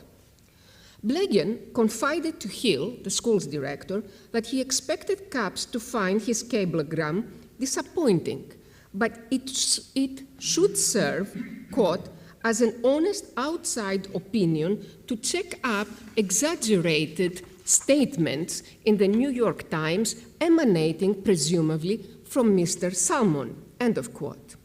Brainerd Salmon was the special commissioner in Washington, D.C. of the Greek Minister of Public Assistance, Apostolos Doxiadis, and a nice photo that shows all three men here. CAPS did find Blegen's cable puzzling. His numbers did not agree with information coming from other sources. Quote, I have spent a good many hours with Nansen and have had access to his figures. I have the figures of Doxiadis. I have talked with Morgenthau, talked with Dulles, with Vickery of the Near East Relief, and your information is absolutely out of line with the composite view from the above-mentioned sources, CAPS replied. CAPS also puzzled over Blegen's reference to the Athens Committee report. What and who are they? The committee he knew of had been defunct since November 24, 1922. CAPS asked Blegen to confirm his low figure of 110,000 unassimilated refugees before he shared the number with other constituencies. Unfortunately for CAPS, Blegen's cablegram had already leaked to the State Department and the American Red Cross because Blegen had shared a copy with Ray Atherton, the new chargé d'affaires. In the Executive Committee meeting of the American Red Cross on December 13, 1923, the organization used Blegen's telegram and the Athens Committee report as evidence why it should not resume its relief program for Greece. The American Friends of Greece left the meeting, quote, feeling that they had made fool of themselves, taking seriously a relief situation that required no outside attention at all, end of quote. Capps asked the State Department to send him a copy of the Athens Committee report. When the Athens Committee report, also known as the Hibbard-Melas-Rapp report, finally reached Capps, he found it, quote, full of nauseating laudation of the American Red Cross and very restrained about the Near East relief, end of quote. Transmitted to the State Department on November 13, 1923, so several months before, and signed by Hibbard, Executive Secretary of the Athens American Committee, and two investigators, Michael Melas and William Rapp, the report summarized the efforts of the American Red Cross and other foreign relief agencies and praised the actions taken by the Greek government. It tabulated the numbers of refugees into original arrivals, remaining, and needy. The needy ones were estimated to about 105,000 people. The geographical coverage of the report, however, left many parts of Greece unaccounted for. Second only to the need of women and children for relief was that for medical assistance, since malaria and tuberculosis were threatening to become epidemic. Apart from these two issues, the report praised the entrepreneurial character of the refugees, concluding that they were ready to become self-supporting.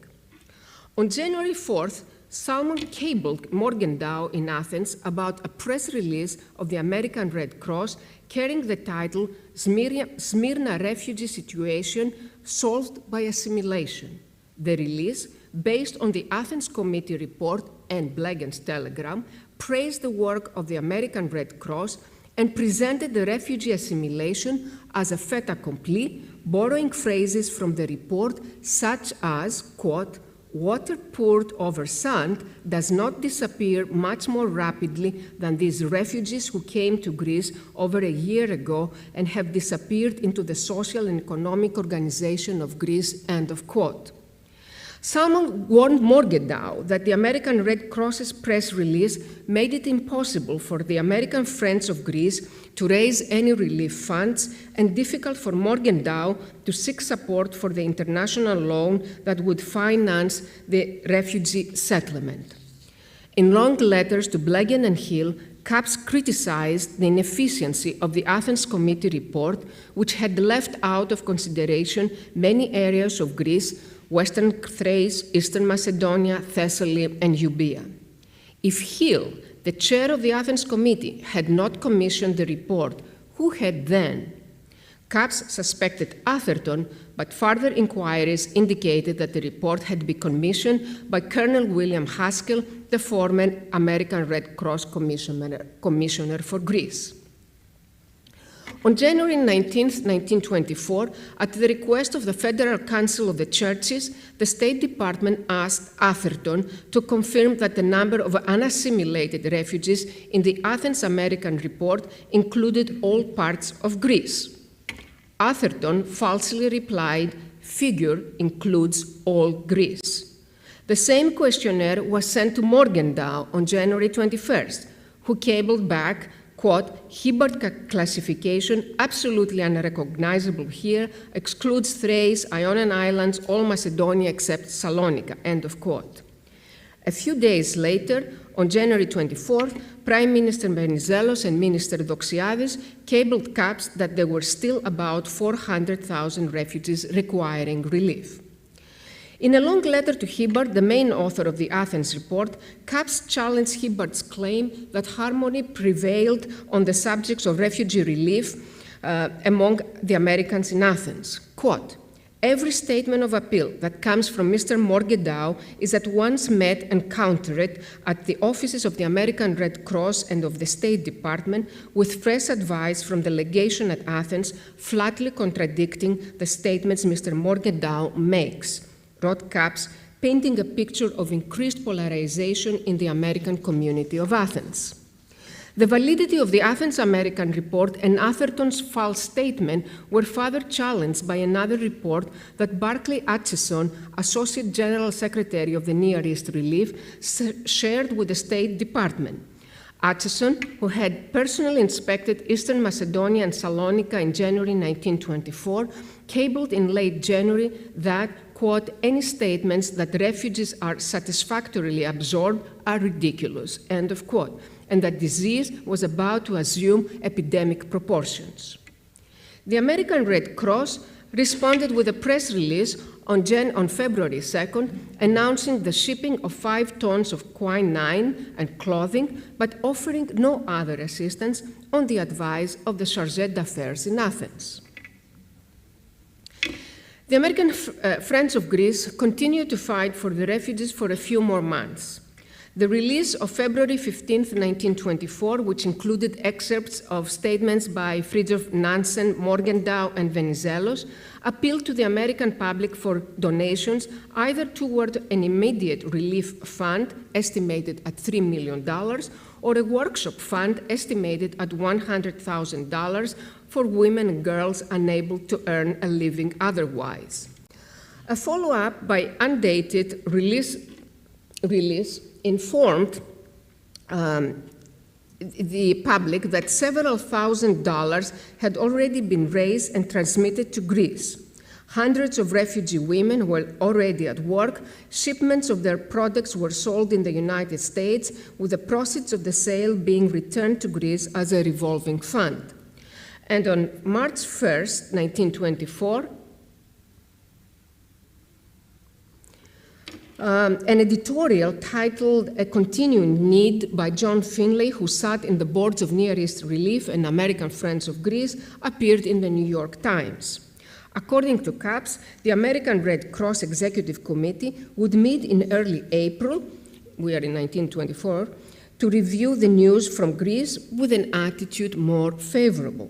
Nevertheless, the deep divide in the American community in Athens, one group pressing for more refugee relief, the other pushing for refugee settlement, combined with Morgenthau's unpopularity in some US circles, dissuaded the State Department from renewing its commitment for relief to Greece.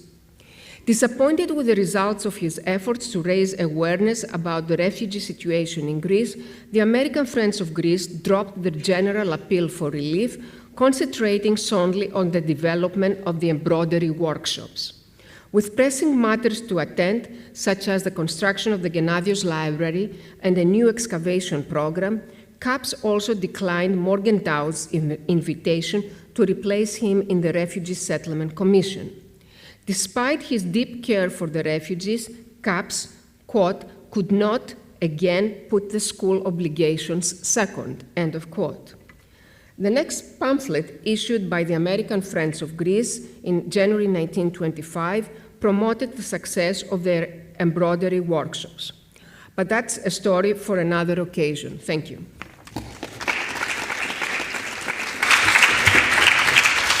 Thank you so much. Now, Eleftheria Deleziou is going to speak to us on humanitarian relief ante portas, orphaned children under the care of the Near East Relief in Greece, 1922-1924. Thank you. Good evening, everybody. Kalispera σας. So, good afternoon. I have been in hell. That is, I have been in the Near East. I have seen camps containing 5,000, 20,000, 50,000 carrying, frightened, cold, half-starved, wretched human beings, stripped of wealth and happiness, reduced to the elemental conditions of savagery. I have seen little children dying like flies after the first frost, 180 of them a day. I have seen women, scores of them, lying on the ground in the rain, giving birth to children without a curtain, without a blanket, without doctor or nurse. It's the description of Dr. Lincoln Wirth, International Commissioner of the Near East Relief on the refugee situation in Greece a few months after the Smyrna catastrophe. Needless to repeat in front of this audience, more on the tragic situation in Greek ports and cities during one of the gravest, most perplexing, and most shameful international situations, in the words of another contemporary observer. Children have been, are, and unfortunately will continue to be victims of wars, expulsions, and forced deportations. The Great War had created an army of orphans and unattended children. Their protection, the alleviation of their suffering, was on the top of the agendas of humanitarian organizations operating during and immediately after the end of the Great War, that is, in all the war theaters, both in Europe and the Near East. Relief agencies in the Near East had been more actively involved after the persecution and atrocities against Armenians by the Ottomans between 1915 and 1916. The Near East relief, during the presentation I referred to it also as the committee or the organization, was first known as the American Committee for Armenian and Syrian Relief and was established in 1915 by prominent New Yorkers to raise money for Armenian, Syrian, Greek, and other refugees from the Ottoman Empire. In 1918, it was renamed the American Committee for Relief in the Near East, and chartered by the US Congress in 1919 as Near East Relief, the committee was designed as the primary channel for American aid in the region with a focus on child and welfare, child relief and welfare. The organization distributed food, medicine, clothing, had established workshops, and operated orphanages and health clinics, as well as assisting the operation of existing orphanages in the areas of its operations. Greece was added to the Near East relief map following the Smyrna catastrophe in September 1922. When the Greek army collapsed and Turkish troops marched to Smyrna, Near East relief personnel and supplies reached the city immediately from Constantinople. Simultaneously, the State Department authorized the committee, along with the American Red Cross, to undertake the provision of emergency relief assistance to Greece for the refugees, with the medical support of a third organization, the American Women's Hospitals. Dr. Francesca Piana will talk about this organization shortly. The Near East Relief was involved in all the phases of the evacuation of the Anatolian Greeks from Turkey. The committee's focus and primary activity was child relief and welfare, being responsible for thousands of orphans in the lands of the former Ottoman Empire. Before the nationalist Turks' demand for the deportation of all Anatolian Greeks from their territories, an effort was made to secure from them assurance of safety for the children in their orphanages. It failed, but the safety of the children had somehow to be secured. In the words of Charles Vickery, the General Secretary of the Near East Relief, I quote, "America, by our immigration laws, refuses to receive them. England and France cannot take care of them. Canada's immigration laws debar them. Germany, Italy, Bulgaria, Romania, all other countries husband their own resources and debar them. The one country that is most impoverished, the most overpopulated, the least able to care for them, is at present the only country that will receive them, Greece." Greece was now the epicenter of the committee's activities. A few telegrams from the Near East relief officials to the committee's headquarters prove the point. Athens, October 30th, big problem forced on us by Kemalists, demand for moving orphans from Anatolia, establishing them permanently here and elsewhere. Enormous orphanage problem arising in Greece. Near East relief responsibility. Athens, November 8. Armenian orphans should not be brought to Greece except as last resort.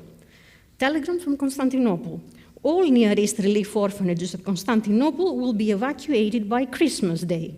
The last to depart will be 1,200 from the Cushman orphanage, embarking December 21st. They will spend Christmas on board the ship. The arrangement between the Near East Relief and the Greek government is summarized in a telegram from Athens to the New York headquarters. Athens, November 8. Conference Doxiadis, Greek Minister of Relief, this morning. Government placing every facility at our disposal. Greek children will be received whenever sent with full assurance adequate housing.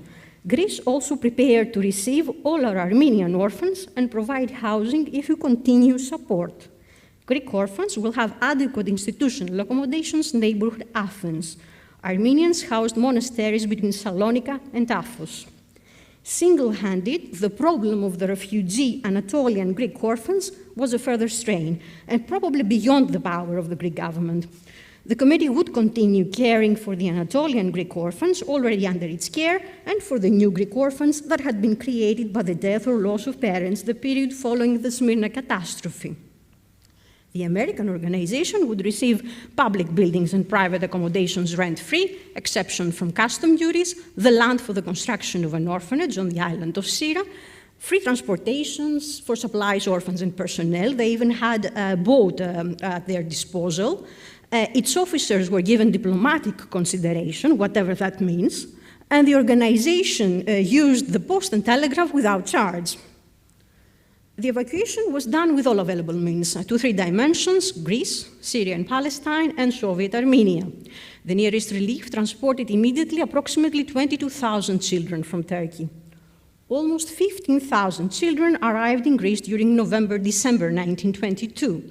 In January-February 1923, the children were 18,500. The temporary increase was because during the evacuation from Anatolia, more adult refugees had perished and their unprotected, unattended children were brought to Greece under the care of the committee.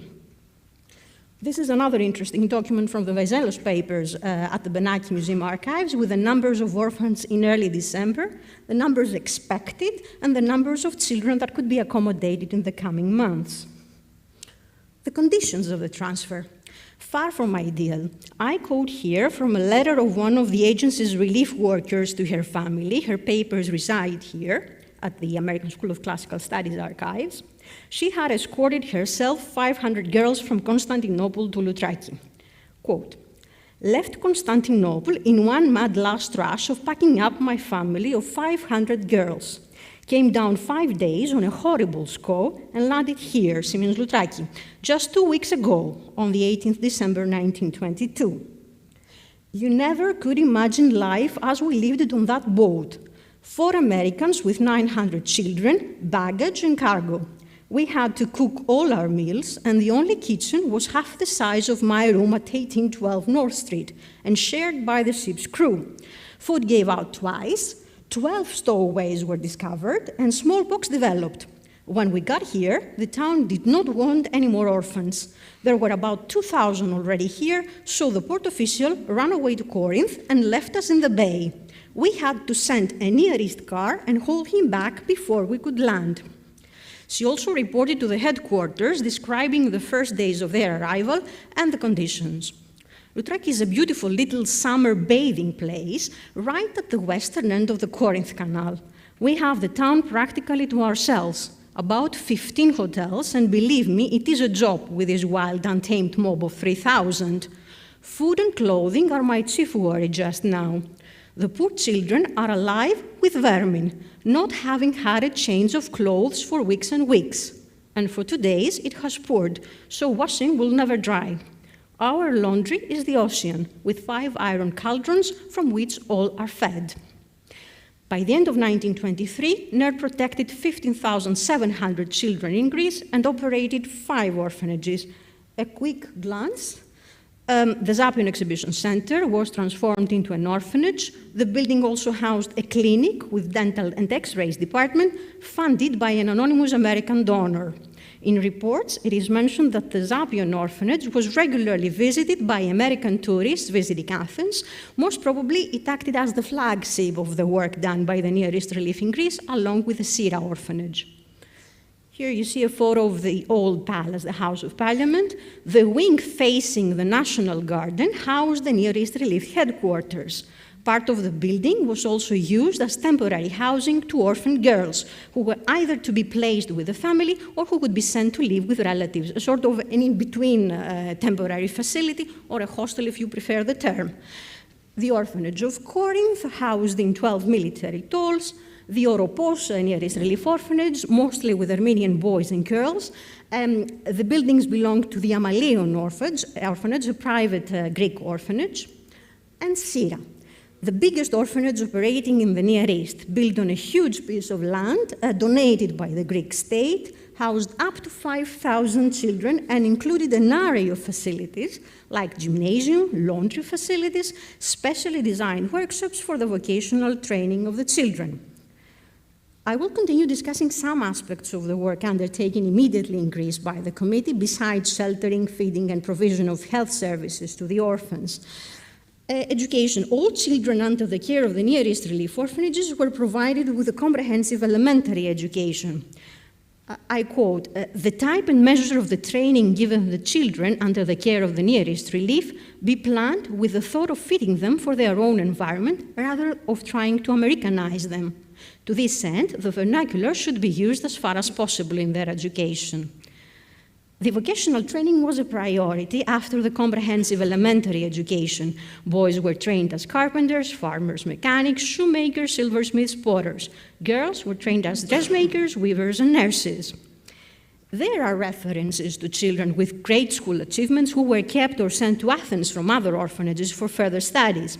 This is actually a first page of a two-page report with names of students with good school achievements.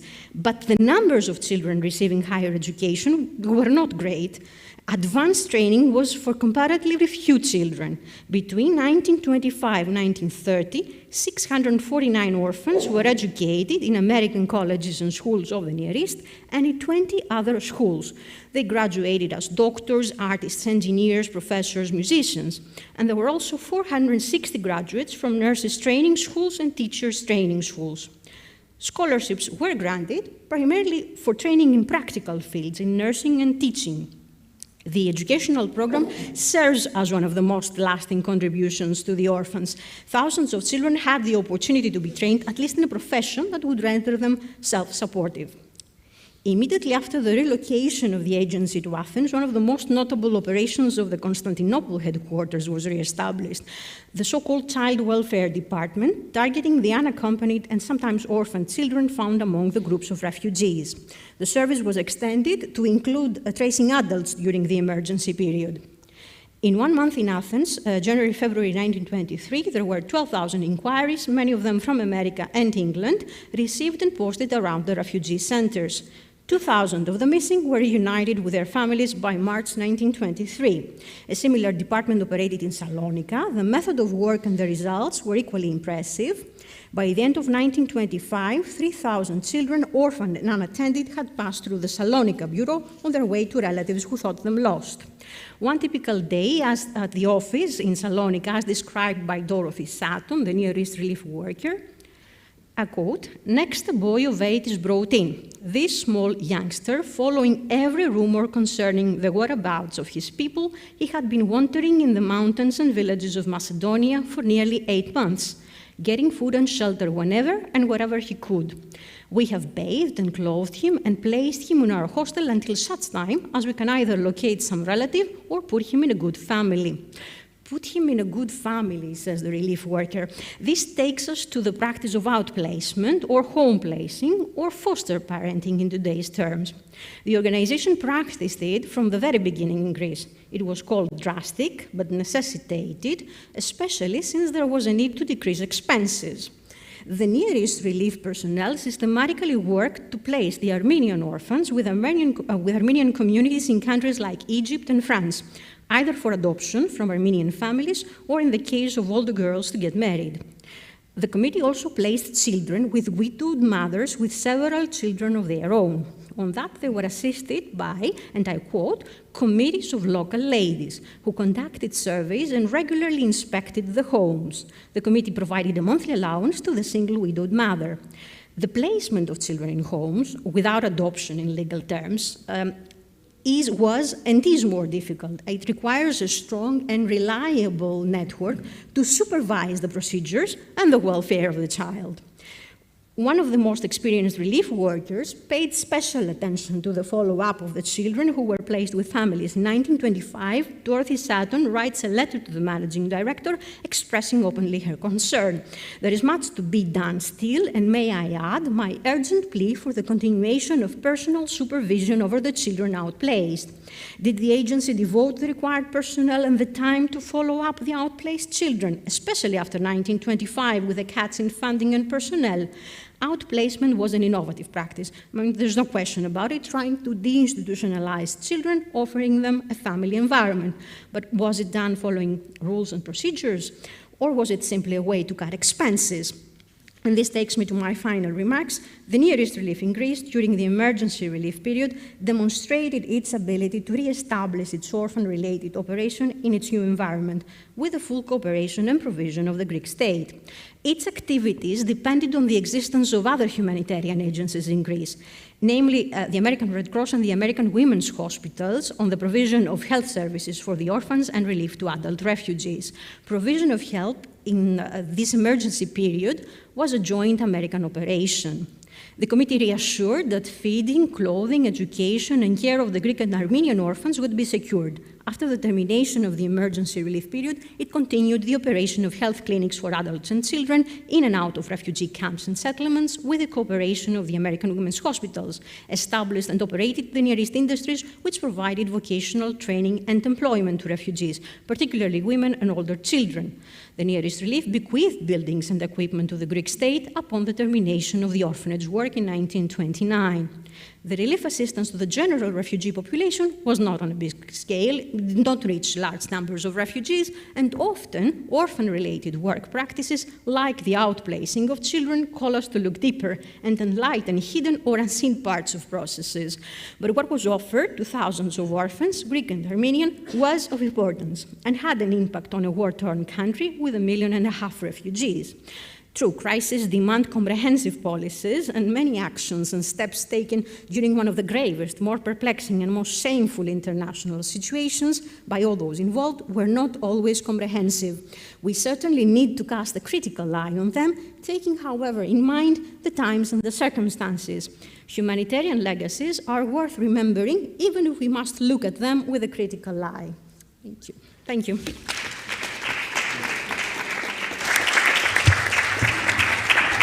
Thank you. And now Dimitris Kamouzis is going to speak on Save the Children Fund and the Greek refugee crisis of 1922.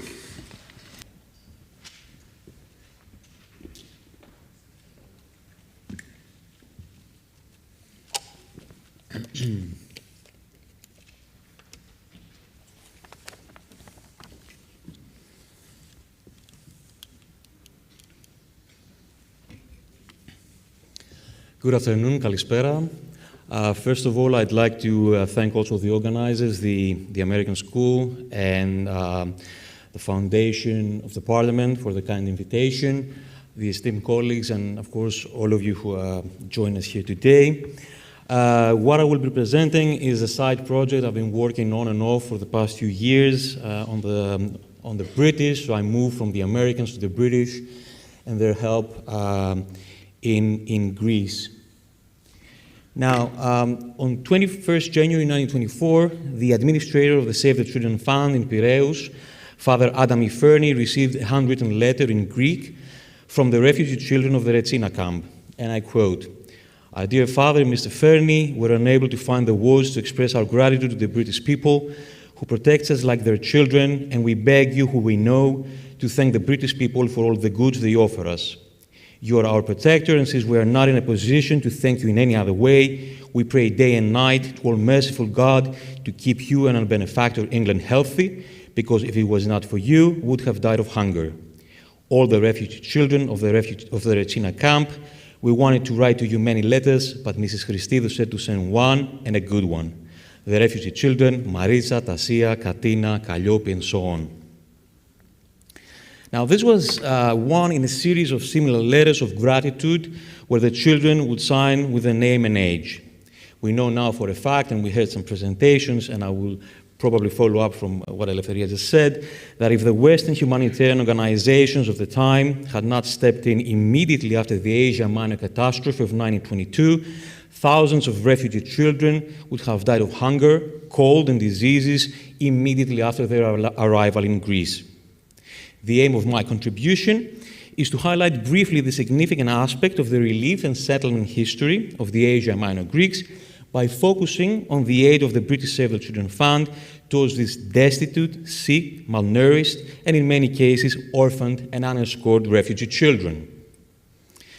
According to Eglantine Jebb, founder, together with his sister Dorothy Buxton of the ACF, the approach of the organization was as follows, and I quote, "It is impossible for us, normal human beings, to watch children starve to death without making an effort to save them.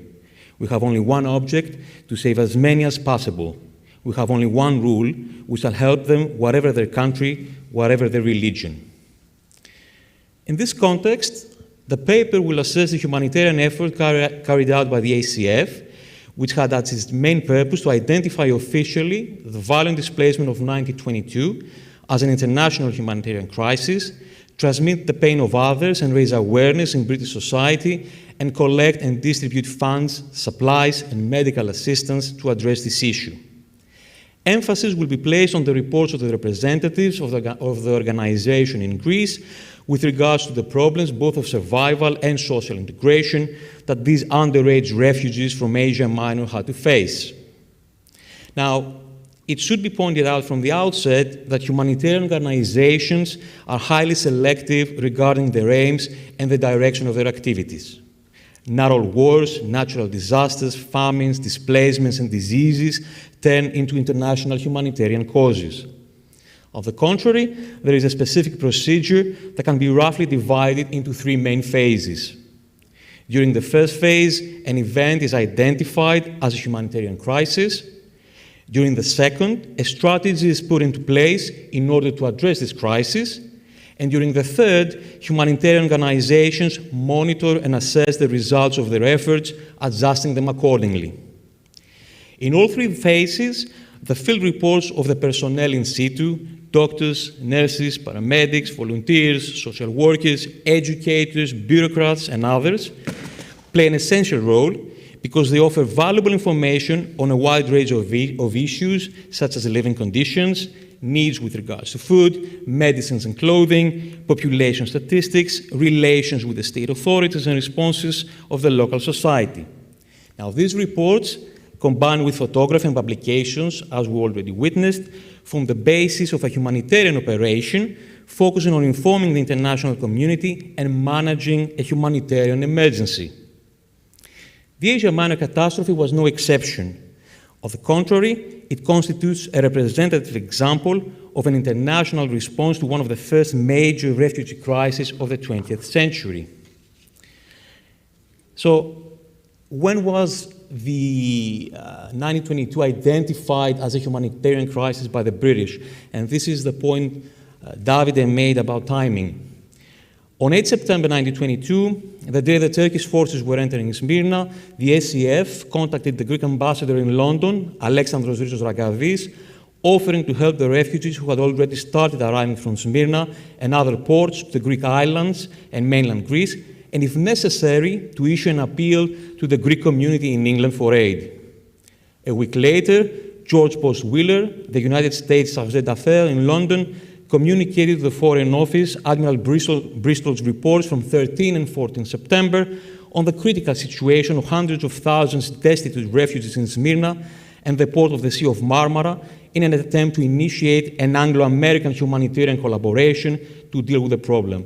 Whether this collaboration was fruitful or antagonistic, we can discuss perhaps in the questions.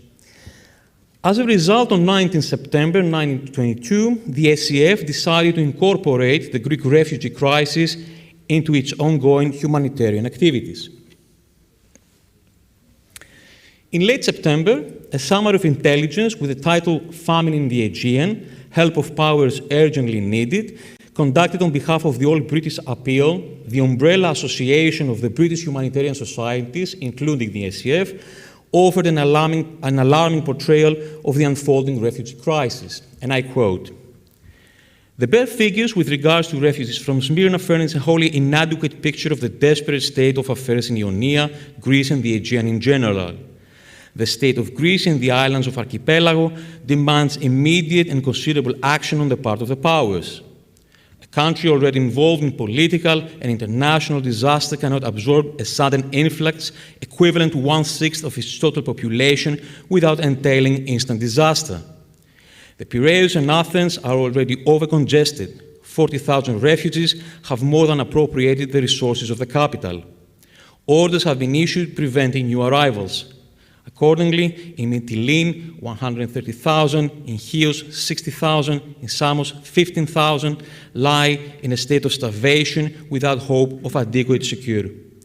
Between Salonika and Drama lie another 100,000 in the main roofless, stricken as regards 70% of them with malaria and no quinine available. The rainy season is due and will bring in its train pneumonia, if not cholera and typhus. Whatever may be the conflict of political opinion, whatever the urgency of our own interests, this situation has to be dealt with. Otherwise, for the present, disease and death. for the future, equally disease and death. So once this crisis was identified, there was the second phase of implementing a strategy of dealing with that issue.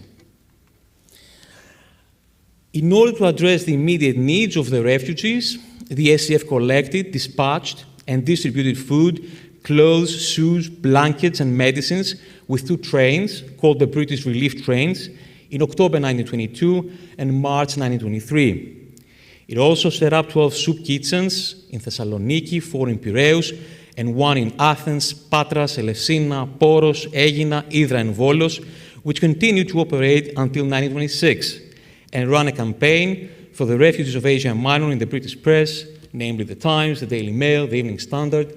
You should see that this campaign, like the campaign of the Near East Relief, was a child-centered campaign where a child and a mother would be depicted in need and therefore cause the attention of the British audience.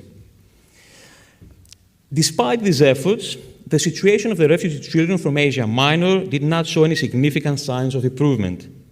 The reports of SCF representatives from several Greek cities in 1924, just maybe a year and a half later, highlighted the persistent problems of insufficient food, diseases, abnormal everyday life, shattered families, difficulties with social integration, scarcity of work, lack of schooling and proper education, juvenile delinquency, and exploitation of the refugees by the local population, including forced prostitution. Let's see some of these examples.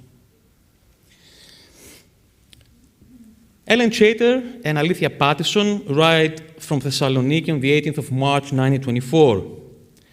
The sight of a Save the Children Fund breadline is, in spite of the fine achievement it represents, truly appalling when one knows that out of the 800, 900 children whose bodies are being fed, not more than 60 or 100 are actually in attendance at any kind of school, and that probably not even that small number are decently clean or warm or have the least semblance of home life or any other constructive influence. They are blessedly being kept alive and fairly ragged, but that is all. These Greek refugee children are madly gentle and clever, but they are clearly, to the most casual observer, rapidly becoming almost professional vagabonds from sheer lack of opportunity and from the abnormal and disorganized manner of life almost inevitable in refugee settlements. The second one, from Volos, again March 1924. It is now 19 months since the refugees landed here, and the situation continues to be critical. Very few have been assimilated into the ordinary population. The great majority, consisting in the main of fatherless families, have been hard put to it for existence. Insufficient food, exposure, improvised and defective living quarters, and last but certainly not least, the violent prevalence of chronic malaria have steadily undermined their health and reduced their vitality to a sorry degree. And to a point that Davide made earlier, this is one of the few, the next one, is one of the few reports I found on forced prostitution. So Miss Knight visits the Municipal Theatre of Athens in December 1924, and she writes, "Yesterday, I went by myself with an interpreter to the Municipal Theatre and talked to some of the refugee families camped there. When asked how they lived, they shrugged their shoulders and said, an hour's work here and there occasionally. A thing difficult to find out is how many of the girls and women keep themselves alive by selling not flowers, as I saw some perfectly lovely girls doing, but by selling themselves. I heard one terrible story, which is, I am afraid, but one of many. One police guard who tried to protect a girl got the sack because he was interfering with the private business of a respectable citizen of Athens. How monotonously alike all countries are on the white slave question." Nonetheless, the SCF did not give up. In collaboration with other British associations, like the Consultative Committee of Women's Organizations, or l'Union Internationale des Secours aux Enfants, issued an appeal for the support of the rights of children and women as a means to deal with the issue of human trafficking and prostitution. Furthermore, in February 1925,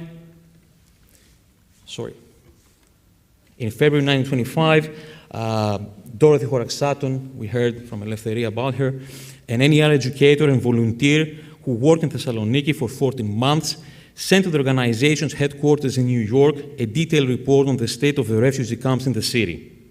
According to Sutton, the feeding of the refugees continued to be problematic and incomplete. The Greek government provided food or 2 drachmas a day to all Greek widows, the elderly, the disabled, and generally those who were completely helpless. Nonetheless, Armenians and non-Greek refugees in general were excluded from these provisions. For example, in the camp of Bekhtinar, which was purely Armenian, the conditions were more than tragic. People lived in a makeshift shanty town with squalid buildings and tents, complete lack of sanitation, light, and air. The majority consisted of widows and children who had no means of subsistence and were therefore malnourished, ill, and inadequately clothed. As Sutton noted, the Save the Children Fund tried to cover the feeding needs of both Greek and Armenian refugees, mainly children and the elderly over 60 years old in the camps, while according to the report, the ACF offered a meal once a day to 7,500 persons. That was, if we want to break it down, 4,210 children and 3,190 adults. And this is a map from the archives of the Save the Children Fund at the University of Birmingham, which shows the refugee camps in Salonika and where you had the soup kitchens of the ACF established. Now, to conclude, as it becomes apparent from this sample of ACF reports during the years 1922-1926, the Western humanitarian organizations of the time recorded the difficult practical and social conditions faced by the refugees during the initial stage of their arrival in Greece and raised almost exclusively the burden of humanitarian aid, thus paving the way for the subsequent official settlement, rehabilitation, and integration into Greek society, a difficult task finally implemented by the Refugee Settlement Commission. As a matter of fact, by 1926, the ACF ceased its activities in Greece due to the more active involvement of the RSC. We heard about that these two would not combine activities, and diverted its limited resources, we should say, to other areas of distress, mostly Russia. Overall, it can be safely argued that as far as the aspect of the international history of humanitarianism is concerned, the Asia Minor catastrophe and the interwar refugee crisis was not a unique phenomenon. Instead, it should be examined within the wider framework of wars, violent displacements, and humanitarian emergencies, as well as the response to these emergencies through the development of non-governmental organizations and the evolution of humanitarian strategies and aid delivery methods. In this context, the substantial relief work carried out by the ACF, as well as the ARC and the NER, immediately after the uprooting of the Asia Minor Greeks in 1922, is an enduring historical reminder of the old idiom, where there is a will, there is a way, and still constitutes a model, successful or not, we're here to discuss, of addressing a massive refugee crisis similar to the one taking place in the same region a century later, for better or worse, then and now. Thank you so much.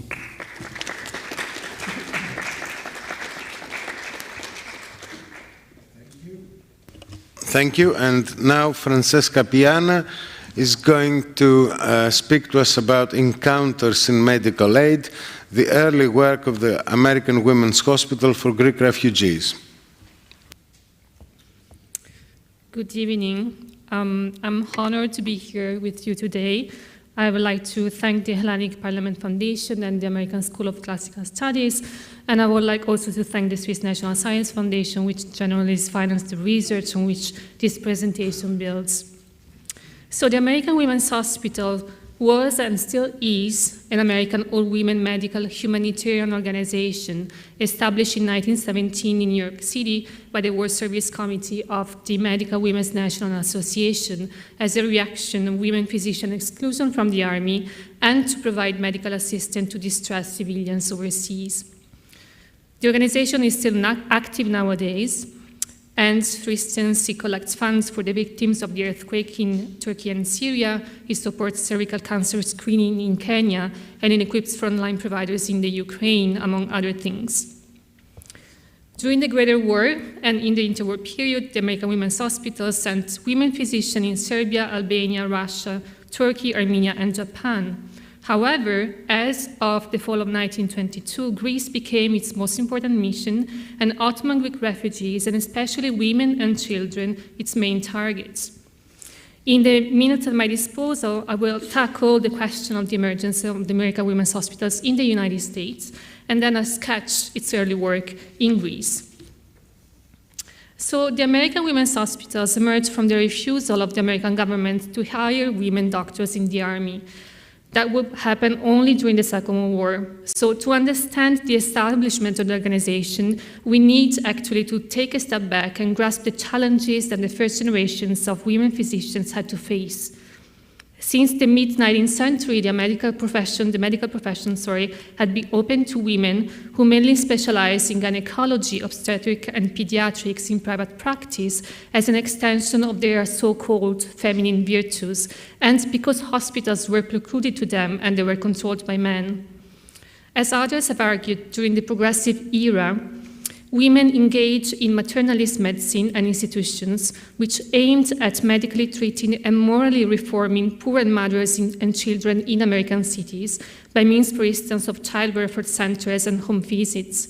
By combining science and Christian morality, gender segregation also became a strategy for women in medicine to curb a place in the profession and in society.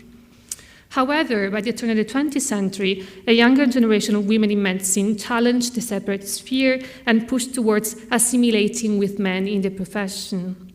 The outbreak of the First World War and in April 1917, the US entry in the war exacerbated these tensions. Because of the humanitarian needs overseas, American women doctors, nurses, and bacteriologists, for instance, joined American and European humanitarian organizations. At the same time, the women behind the American Women's Hospitals realized that the road towards equality in profession was still long and bumpy. If they wanted to participate in the war efforts, they could join American philanthropies, or they could join the army only on the home fronts, yet without having the same rank or salary as men. So this is the precise context from which the American Women's Hospitals emerged.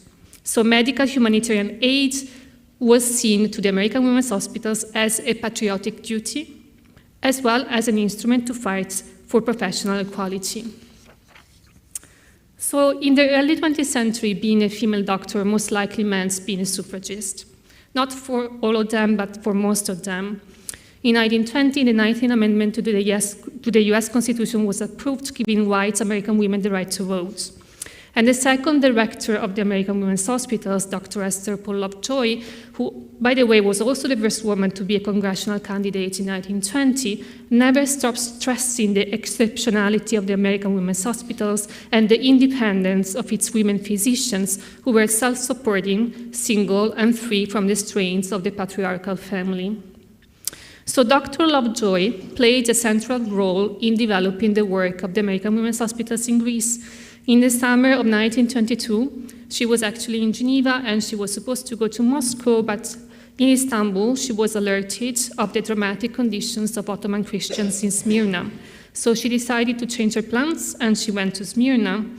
And she became one of the eyewitnesses of the Asia Minor catastrophe. She actually even wrote a book about it. So at that point, she decided to drop the Russian plan, and she went back to the United States, and she collected funds for the American Women's Hospitals mission in Greece. So it was not out of a predetermined plans, but out of unexpected circumstances that the American Women's Hospitals targeted Greeks and Ottoman Christians. And along many contemporaries, and this is true actually, that humanitarian organizations, as Davide Rodogno said, they looked at Lausanne and they could not do much about it. But it is also true that Dr. Lovejoy and her colleagues believed that forcibly removing entire groups and creating ethnically homogeneous states was instrumental to bring peace in the region. So we should also consider how these humanitarian organizations understood what was going on. So how did the American Women's Hospitals work? So thanks to a handful of women physicians who were sent to Greece and who relied on a huge number of refugee doctors and nurses to the work of the Athens subcommittee of the American Women's Hospitals, to which also the pioneer Greek physician Merika Lopotakis participated, to the close collaborations with the American Red Cross and the Near East Relief, and to the collaboration with the Greek Ministry of Hygiene and Social Welfare.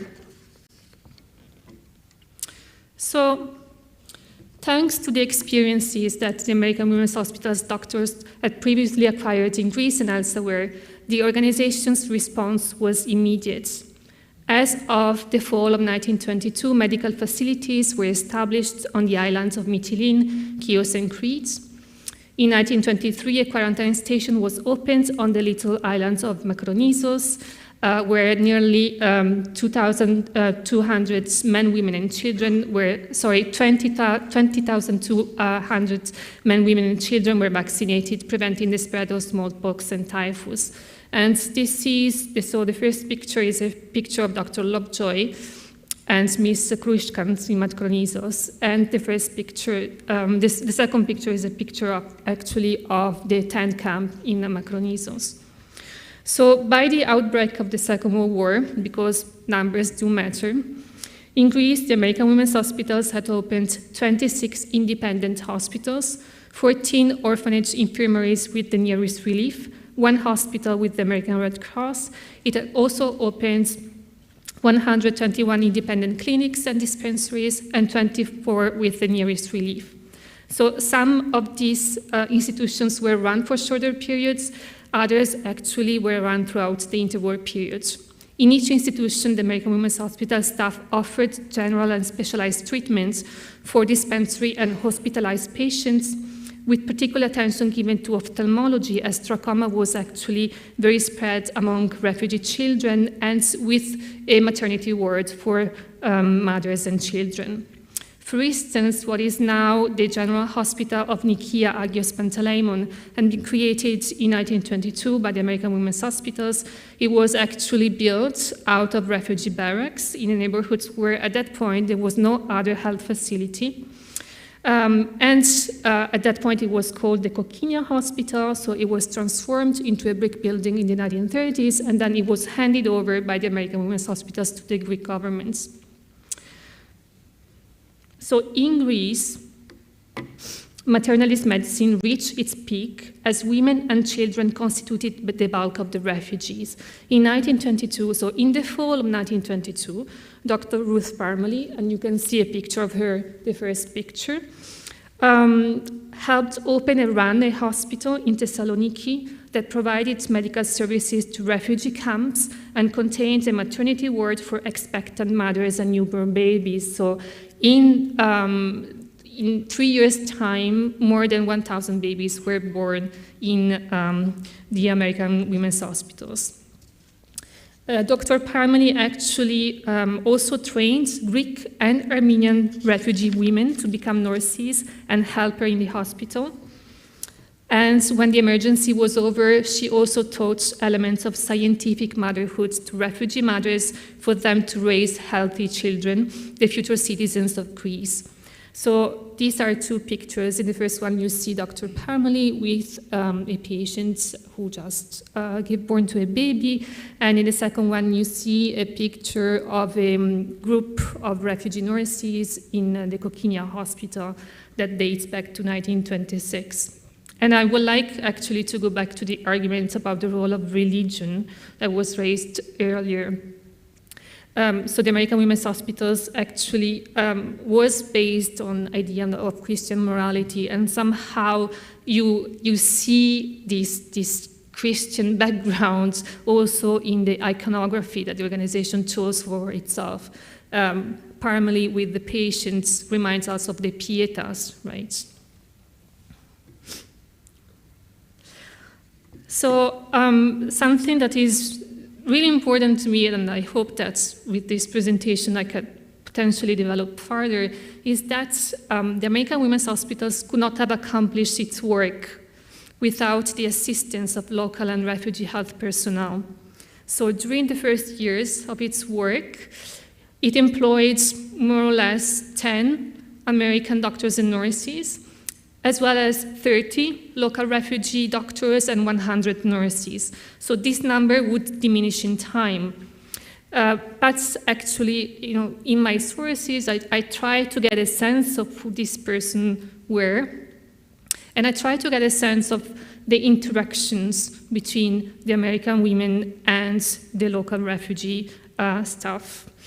And from this interaction, I see that a mixture of inclusion, respect, and superiority characterized encounters between the American doctors and the refugee health staff.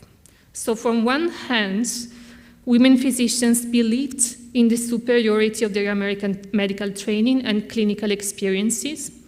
From the other hand, they were also aware that without the local refugee staff, they could not have accomplished all they did. So this is something that they acknowledge in the sources, but not as much as one would expect. And it is also important to notice that I would say probably 80% of the refugee staff, especially the doctors, so they were Armenians who had been trained in American schools. So their training was not less scientific than the training that the women doctors had received. And here I try to bring back to you some of these agencies that have been forgotten in the sources. So here you see a picture of Dr. Owen Yerman. He's the man in the middle in the first picture. He was an ophthalmologist, and actually here he's in Piraeus with a portable eye clinic to treat trachoma, and he normally visited 300 refugee children per day. And we don't have the names of the nurses, for instance, so that's also something we need to think about. And the second picture is a picture of Nurse McFarland, who's helped by a refugee nurse treating phevus in Oropos. So similar tensions, inclusion, respect, superiority, shaped also how American women physicians represented Greek refugees. So according to an Orientalist and civilizing discourse, medical aid was instrumental for, quote, the enlightenment and progress in personal and domestic hygiene, end quote. So in their understanding, treating one single person would help reform the whole society. So there was a racist and also Orientalist approach to how women physicians saw refugees. Refugees were, of course, more than helpless victims. By educating women in nursing and providing them with elements of scientific motherhood, the American women's hospitals aimed to empower them. But such an empowerment was filled with contradictions. So first, refugee women were mainly seen as mothers, and their empowerment was instrumental towards raising strong children who would become the citizens of tomorrow instead of improving their own social, economic, and political rights. So to conclude, and this is something that I would like to stress, international humanitarian aid benefited both Greece and the American women's hospitals. So the organization was important to medically assist Greek refugees during and in the aftermath of the exchange and contributed to develop the Greek health system. But what turned out to be an increasingly tight, productive collaboration with Greek institutions, especially over the 1920s and 30s, also allowed the American women's hospitals to turn from a temporary to a permanent organization. So international humanitarianism went both ways. The mid-1920s represented a watershed moment for the American women's hospitals, which moved from emergency to reconstruction. And actually, that move didn't really come out from circumstances. It was well written in the first constitution of the organization in 1918. So this move from emergency to reconstruction can be seen through the development of the Kokkinia Hospital, as I said, as the hospital developed in the 1920s and 30s, but it can also be traced by looking at the career of Ruth Parmalee. who actually in the 1920s and 30s tightly collaborated with Greek institutions. And as of 1935, she wasn't paid by the American women's hospitals anymore. She was paid by the Greek government to improve the health system. So I take advantage of this privileged position today to say that as far as I know, the Greek side of this story is still to be written. I would be very interested in understanding how did Greek institutions perceive the American women's hospitals. Did the local health staff, physicians, nurses, midwives feel cooperation or disempowerment towards foreign doctors? So maybe joining forces, so combining American archives and Greek archives, could help deepen and enrich our understanding of such a critical moment for Greece in regional, European, and global history. Thank you.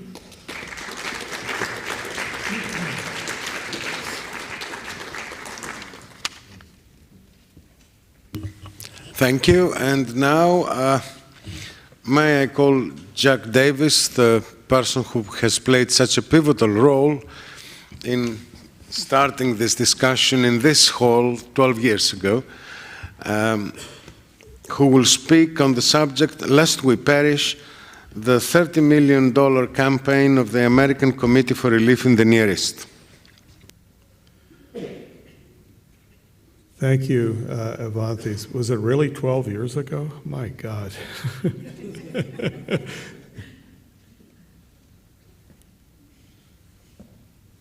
Now, Konstantinos may need to tell me how to...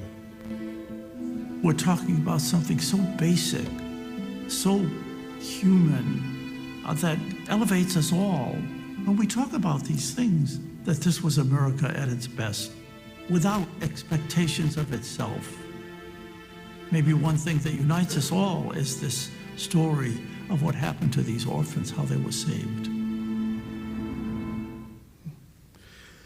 Indeed, a humanitarian triumph, yet there were also political dimensions to American relief work in Greece and the Near East during and in the aftermath of World War I, although of a rather different character than those later in the 20th century.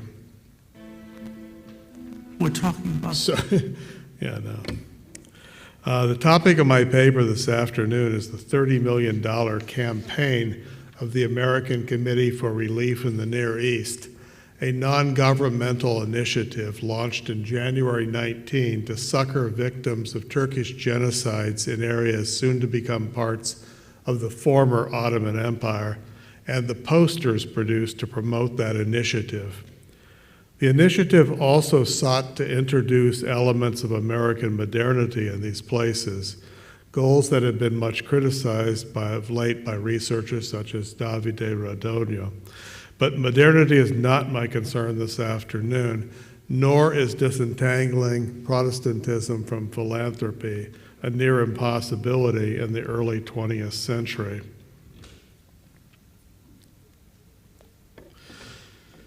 It is hardly disputable that the initial aims of the massive 1919 fundraising campaign were compassionate, humanitarian, educational, and fundamentally theological. Even though the American Committee for Relief in the Near East was not itself a missionary society, it was focused on spreading Christian education to Near Eastern populations who supposedly were living in the dark of Islam and Orthodoxy. The activities of the Committee for Relief in the Near East did also reflect, however, U.S. foreign policy at the end of the Ottoman Empire in the aftermath of World War I, while being shaped by it in turn.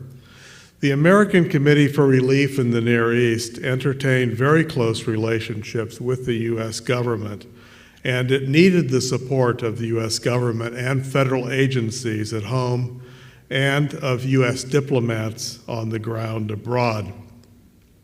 The background to the birth of the Near East Foundation is well known.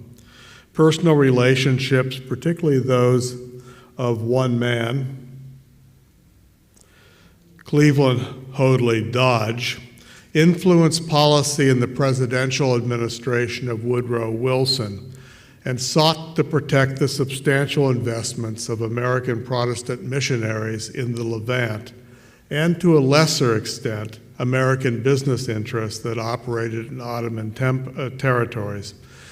Dodge's initial foray into Near Eastern philanthropy began in response to U.S. Ambassador Henry Morgenthau Sr.'s 1915 report of Ottoman atrocities levied against Armenians. Dodge, together with former missionary and educator James Levi Barton, led a group of prominent New Yorkers with connections to the Near East in forming the American Committee for Armenian and Syrian Relief. Dodge is often called Wilson's advisor and financier, but he was more than that.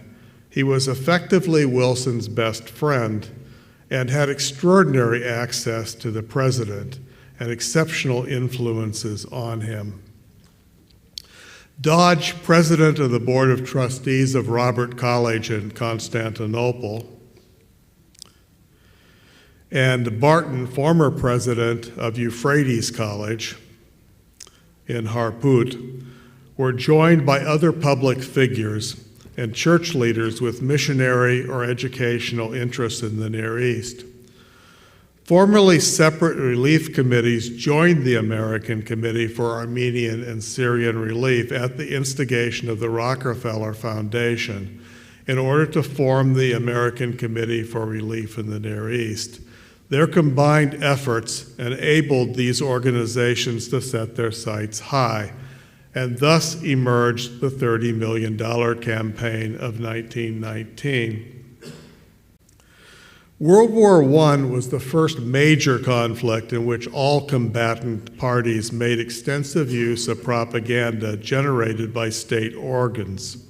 In times of war, a particularly powerful force in marshaling public support behind national agenda. Both Greece and the United States, which were late to enter the war only in 1917, relied extensively on posters in order to sway public opinion. American attitudes toward the European conflict changed radically in a remarkably short period of time. Key to this was Woodrow Wilson's Committee on Public Information, which succeeded through an intense program of media control in breaking down America's isolationism. Wilson established by presidential decree a Committee on Public Information, America's first modern propaganda office, only a week after signing in 1917 the joint congressional resolution that declared war on Germany. Newspaperman George Creel, whom Wilson appointed as head of this commission, aimed to appeal to the patriotism of every person in the United States. Divisions of this new agency distributed pamphlets, news releases, magazine advertisements, films, and materials for school. Thousands of volunteers made live appeals in movie theaters during 4-minute breaks when movie reels were being changed. Initially, the Committee on Public Information propaganda emphasized the importance of defending democracy and liberty from German state aggression. But distinctions between the German state and the German people were gradually elided. And by 1918, citizens of German descent in the United States came to be viewed as threats. The impact on American society was swift and permanent. German newspapers closed and the German language ceased to be taught in most schools. The Committee on Public Information's Division of Pictorial Publicity, the DPP, formed in November of 1917, produced nearly 1,500 designs for propaganda posters, cards, buttons, cartoons, and lantern slides. Charles Dana Gibson, then the most popular illustrator in America, assembled a team. Gibson himself was best known for the creation of the Gibson Girl, an iconic representation of the beautiful and independent Euro-American woman at the turn of the 20th century. These designs of the Division of Pictorial Publicity were remarkably effective. The Hun became the target of fear. The most famous posters encouraged young men to enlist. It was Uncle Sam, of course, who needed them. The general plan was that government departments would contact the committee when they needed artwork, and the Division of Pictorial Publicity would provide it at no cost. Gibson declared, "We must see more of the spiritual side of the conflict. We must picture the great aims of this country in fighting the war. They have already been pictured in words by the president, and I want to say now that he is the greatest artist in the country today because he is an idealist. He is the great Moses of America." The Division of Pictorial Publicity's logo was used widely. In January 1919, when the Committee for Relief in the Near East launched its $30 million campaign, it had access to the services of the Division of Pictorial Publicity. President Wilson and his circle must have been influenced by the Relief Committee of Greeks in Asia Minor, which shared offices and board members with the American Committee for Relief in the Near East. Its chairman was a former U.S. consul in Patras. Its honorary chairman, Jacob Sherman, the former U.S. ambassador to Athens. Others included influential members of Princeton's Sardis excavations in Turkey, Howard Crosby Butler, and T. Leslie Shear, later to become the director of the Athenian Agora excavations here in Athens. In conjunction with the 1919 campaign, a suite of extraordinary posters was designed in later 1918 after the armistice. They were produced by the same propaganda team that helped to build enthusiasm for the U.S.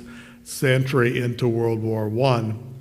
The implication of this collaboration deserves attention, but the official history of the Near East Foundation does not mention any relationship between it and the Division of Pictorial Publicity. James Barton wrote only, "The use of newspapers and magazines was supplemented by posters, large and small. Each year the campaign story was told in the simple, concise form of a display poster, and the list concludes some of America's best-known artists." The series of posters for the January 1919 $30 million campaign are generally considered from an Armenian perspective rather than Greek, despite the fact that their lettering specifically mentions Greece and Persia, in addition to Armenia and Syria. Today, I only consider a couple posters. Ethel Franklin Baines Betts was the only woman illustrator who produced posters for the campaign. She was primarily an illustrator of children's books, as you see here for Little Orphan, then later Orphan Annie. In her poster, Lest We Perish, characteristics of her work are instantly recognizable. The young girl gazes directly at us with outstretched hands, palms up in the traditional pose of a beggar, and the poster's legend appeals to us intimately in the first rather than third person. Her colorful outfit nearly transforms her into the heroine of a children's fairy tale, while her context embeds her in a human reality that makes her all the more sympathetic. William B. King, primarily a magazine illustrator, produced posters that were devastatingly effective. His Child at Your Door features the torso of an emaciated waif who from behind her scarf gazes hauntingly at us with sunken yet unconquered eyes. His Lest They Perish features a mother and child in a landscape of ruined classical buildings, reminding viewers that the sufferers were struggling to survive in places that belonged to a Western inheritance. Here it is the baby strapped on their back whose gaze commands our attention. The poster was based on a photograph ultimately published in the New Near East, the Near East Foundation's official magazine for March 1921. A poster called They Shall Not Perish, which I'll show you in a moment, by Douglas Volk, a well-known portrait painter and art school teacher, is often misinterpreted.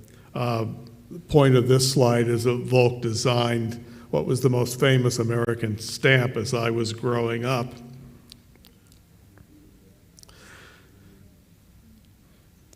As I said, it's often misinterpreted. The personification here is Columbia, not liberty. Columbia is draped in the American flag. She wears a Phrygian cap, and she holds a sword above her head. She protects the young girl who clings to her legs, and she stands on a titulus in accord with imagery of the Roman Republic. In the background is a shield with the flags of allied countries, including the United States, Great Britain, France, Belgium, and Italy, and between them a rising sun, representing rebirth after the darkness of the war. Greece as a state did not directly suffer from the collapse of the Ottoman Empire in the context of the $30 million campaign. Greece referred, of course, to the unredeemed Greek Orthodox populations remaining within the borders of modern Turkey. Morgenthau had written to Dodge, "The story which I have told about the Armenians, I could also tell with certain modifications about the Greeks and the Syrians." Barton later commented, "Indeed, the Greeks were the first victims of the nationalizing idea. There was a general apprehension among the Teutonic allies that Greece would enter the war on the side of the Entente. It was only a matter of state policy, therefore, that saved these Greek subjects of Turkey." When America did enter the war against the Central Powers, President Wilson broke diplomatic ties, relations with Turkey without a formal declaration. American relief workers in Turkey were attached to the Swedish delegation for their protection, and work continued, sanctioned by the U.S., while also accepted by Turkey as being strictly humanitarian. Posters for the American Committee for Relief in the Near East thus required an entirely different approach from that designed to influence public opinion in favor of supporting the war against Germany and Austria. Yet Turkey had been a central power at war with the British and French, and Greece was about to enter the war as a combatant on the Eastern Front. After the armistice, an American relief agency also needed to tread lightly if it was to present its ability, to preserve its ability to operate within Turkey as the Ottoman Empire was being dismantled. The need for aid continued to be staggering. It's impossible to ignore the political aspects of the posters designed for the 1919 campaign. The Turk could not be directly vilified, but the message that Turkey was responsible for the refugee problems that the campaign addressed was only thinly veiled. The January 1919 campaign was remarkably successful, raising nearly 20 million toward its goal by the end of the year. 250,000 of that sum was contributed directly to the Greek Relief Committee, in addition to direct funding for relief to Greeks within the Ottoman Empire by the American Committee for Relief in the Near East and its successor, Near East Relief. NER Chairman James L. Barton said it best. This is a narrative of American philanthropy. In all the stories of the Great War, we doubt if there is one more tragic, more colorful, more heroic. I think at this time of our history, to remind people of what America did stands out as an unusual part of our history that should not be forgotten, but should be remembered again and again. Thank you very much. Sorry that broke apart at the end.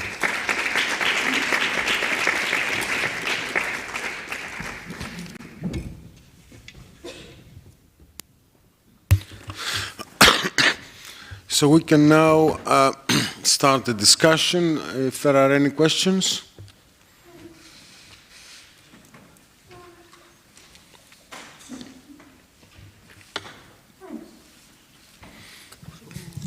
Ναι.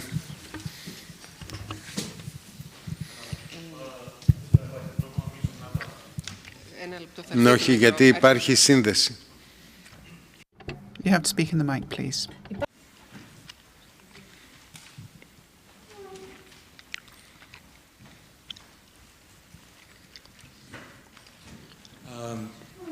Just a few remarks.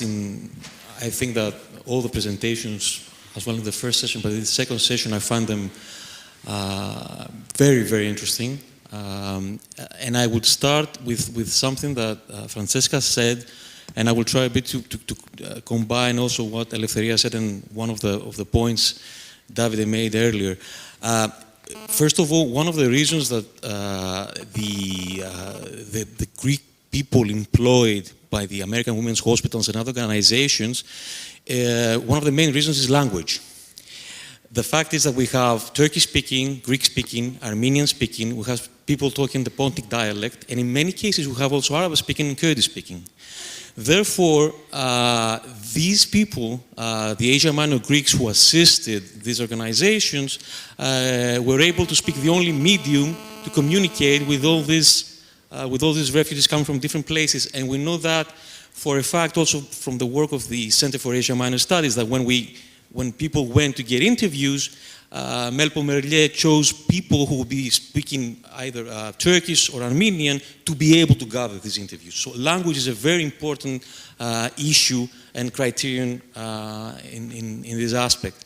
The second thing, and I agree totally with you, is the fact that, and I think this is where Eleftheria comes in, her presentation, is the fact that yes, they helped the refugees, but at the same time, I'm not sure that they were really interested in their upward social mobility. By saying that, we know that very few, as you said, studied. The majority were trained to work either in factories or to be able to do jobs like embroidery and so on. Therefore, we see that there is no long-term approach towards the refugees. The main point is to get a job, to get along. By saying that, while going through the archives of the Near East Relief, I found something very interesting that I would like to share, and it links to both of your presentations and what David said earlier about purposes. At some point, Monroe, who is responsible for the Near East Relief for education, he writes a report back to Vickery, and he says that, well, listen, some of the children that are bright, we can provide them an education, but we do not want to provide education to everyone because they will get a white-collar mentality. So therefore, they want to give them blue-collar mentality. And having said that, Monroe adds that, well, we have children working at the age of 12 in factories. I think we can drop the ages a bit lower. So therefore, we see that, yes, there is help, but at the same time, there are enablers of practices that today we consider at least unethical. So therefore, one of the great points you made is the fact that once you combine the American sources or the English-speaking sources, if I add also the Save the Children Fund with the Greek sources, then you realize that it's not a black and white situation, but the whole idea is a gray zone. And just one last point of my personal experience, and I think you'll find that interesting. I grew up in Philadelphia. I'm a third-generation Asia Minor Greek from Vourla, right? And at some point, I did a similar presentation in Philadelphia in Greek, and there was this man that I knew for decades, and he says, well, I didn't know you're dealing with these issues. I said, how's that? He said, my father was among the people who worked for the Near East Relief during the four or five first years of the Near East Relief. And I said, why? And he said, well, he could speak Turkish. And this is when I realized that, of course, you would need these people. Of course, the agency of the refugees was essential, or else you would not be able to communicate. Thank you.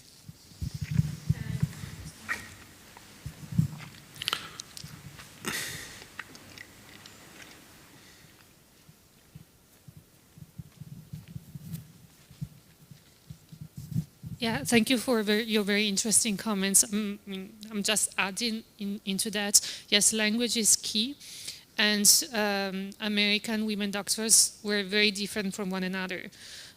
Some of them only practiced domestically in the United States, and some of them, like Ruth Parmalee, so she came from a missionary background. So she was hired in 1914 by the American Board of Commissioners for Foreign Missions. So she had more tools than other women. So she had Armenian and she had Turkish, but she didn't have Greek at that point.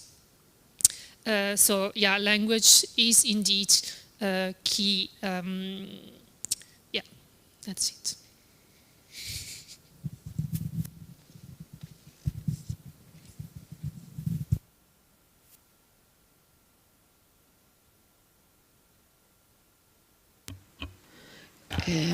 We have two online questions. One is from Andreas Zombanakis. He's asking, I don't know, maybe it's for Jack Davis, is there any sense of the total sum contributed by the various American relief organizations for refugee relief? Davide, Rodonio, maybe? So, will you answer, if you can? No, I don't think that anybody has ever done the calculation, but of course, as Jack said, we have the total for the, we know about the Near East Relief, and this was just one of the campaigns. There were several others. We know for the American Red Cross the amount of money and how it was spent. In the case of the Near East Relief, it's also very difficult because we know much less. There are the financial reports of the Near East Relief, and believe me, I've been at least 4 or 5 different archives in the USA, are very hard to get, or they don't exist. So how the money is spent, what exact amount gets to the Near East, from Lebanon to Turkey to the Caucasus and Greece, this is a different story, and I don't have an answer to that. Okay, thank you. We know that from what I have read also that the American Red Cross sometimes exaggerated, and the amount of people they fed. Sometimes it was 500, sometimes it was 800, and so the organizations themselves, did not have clear accounting. There is another. Perhaps it was not very easy always to count. I mean, there were no statistics at that time. It was not possible to keep any statistics. And if they had food in the kitchen and people came, they gave them food. They couldn't keep track.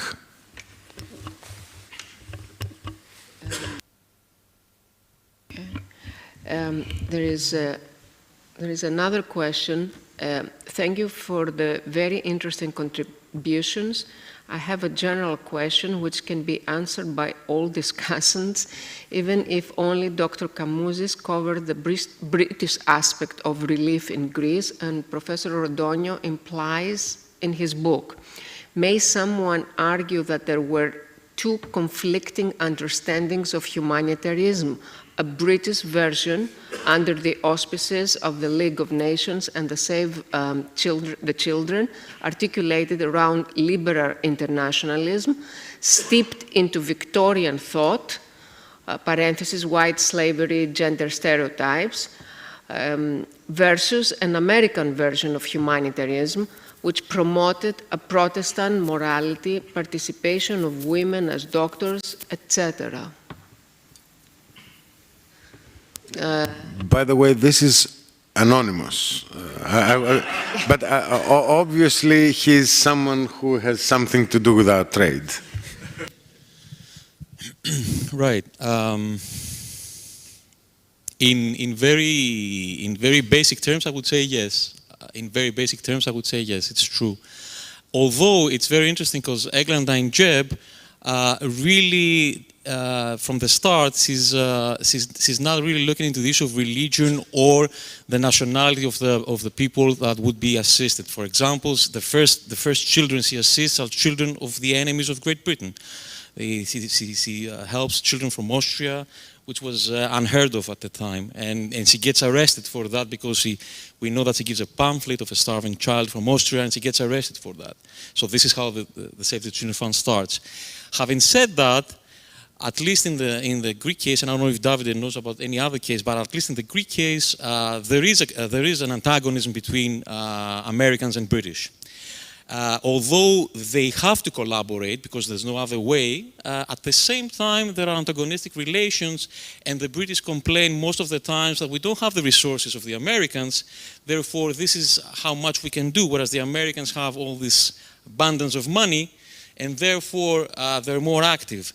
And we see that, yes, the British play, let's say, a complementary role, but I mean, the whole effort in Greece, at least, is covered by the Americans, and that creates friction, and you can see that kind of friction both between Americans and British in Greece, but also with regards to the relations with the Greek authorities. So, for example, in a sense, if I could put it politely, the Greek authorities respect more the Americans rather than the British, and the British don't really like that because, you know, they come from this imperial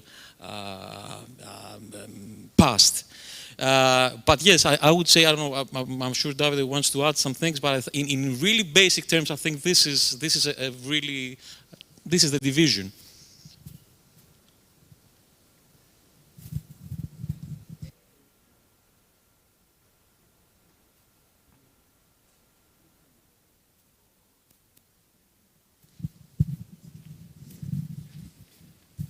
I totally agree with your answer. I would like to add that there are two examples that come to my mind. The Friends, the Quakers, right? This is the most clear example that I have in mind of this rivalry between the British and the Americans. And the other thing with respect to the question is the point on the League of Nations.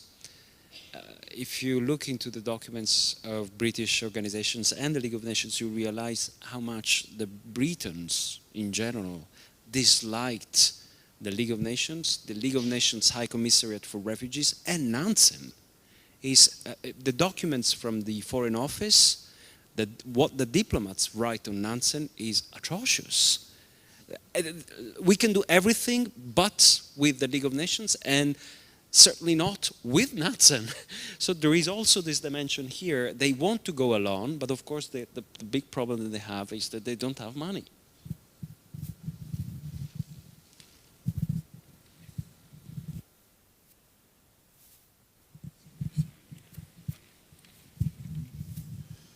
Thank you.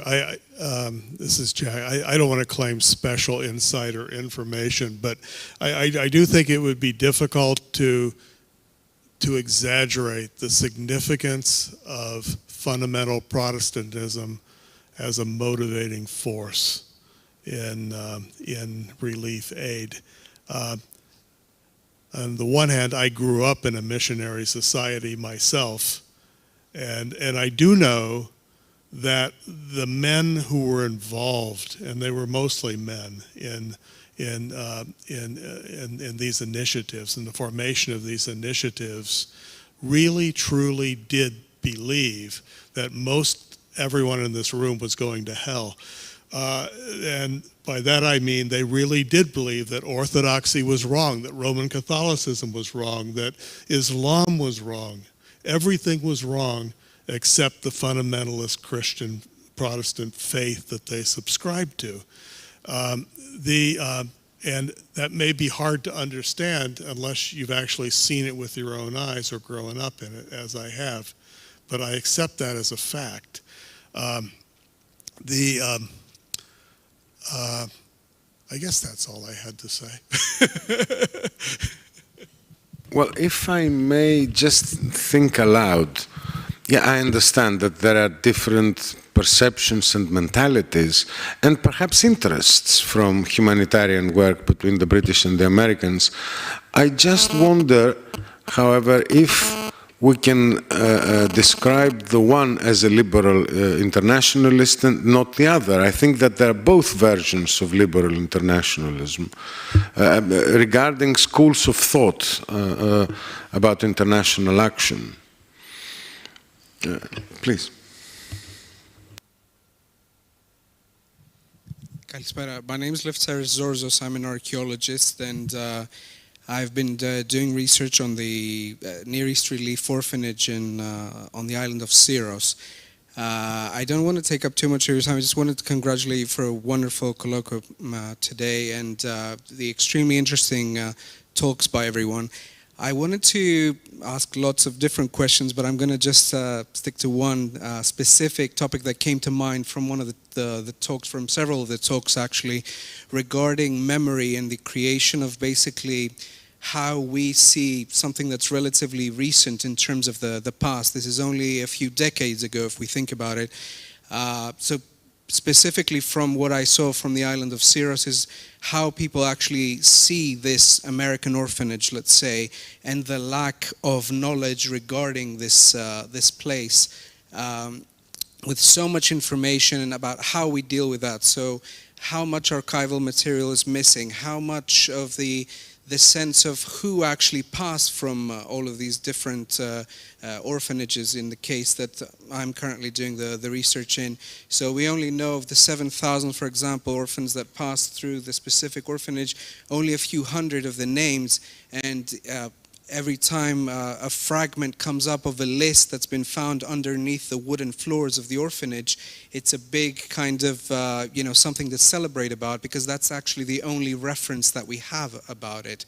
So I think the way we see, so it's more of a comment essentially, because the island of Syros is a unique example, but I'm wondering if the other locations, the other orphanages that were created, or the other camps, what kind of sense do we have as modern inhabitants of the country, let's say, of these places? And we saw how many of them were there. And finally, the specific example that's been turned into a military camp, how can basically such an important multi-ethnic monument, essentially, of modern history, how can that be considered just a military base now? And how things are changing, essentially. So thank you for your time, and I'm sorry for the long comment. Thank you. Thank you for your comments. Yes, we have. Well, regrettably, we seem to have forgotten too many things about it. Okay, we remember the trauma of 1922. But I think we have not yet fully appreciated the effort and the help that we had in this gigantic effort to accommodate and settle the refugees. It's an example that I like to give, that the American Red Cross really saved the lives of all the people that had remained in Natalia's native city of Kavala in 1919. And the central avenue of Kavala was American Red Cross Avenue, but it was renamed because generations changed and people forgot. And perhaps because we got involved with our more contemporary anti-Americanism, I don't know, perhaps that as well. I don't know it for sure. And it is a pity. I mean, those people, I'm talking about the American Red Cross effort of 1918 to 1919. These people were decorated by the Greek state. They were thanked officially by the Greek state. And it's a pity that we forget all this effort and all these people who, I don't know, but perhaps they were Protestants, perhaps, okay, but I mean, really, they were feeding 500,000 people every day. Those people would have died. And I think that we just honor ourselves if we honor them.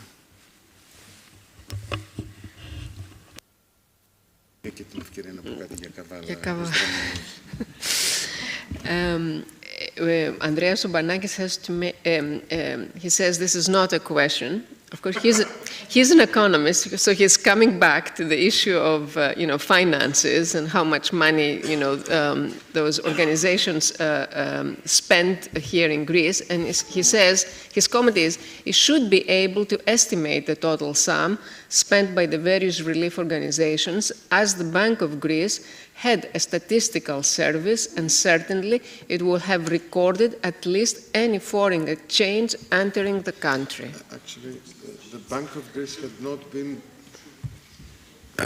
perhaps somebody should correct me if I'm wrong, but the Bank of Greece had not yet been founded yet. The National Bank. Sorry? 27, yes. So it's not yet there. We don't have a central bank in this. Sorry?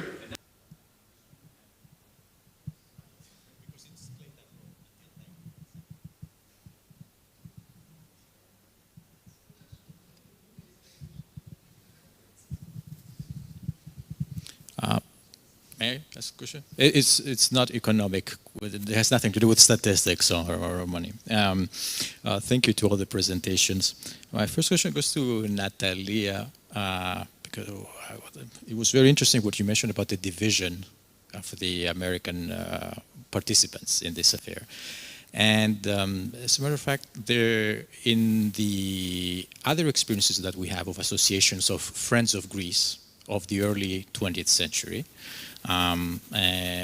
first of all, we do find the same types of individuals who participate. We find archaeologists and other Hellenists.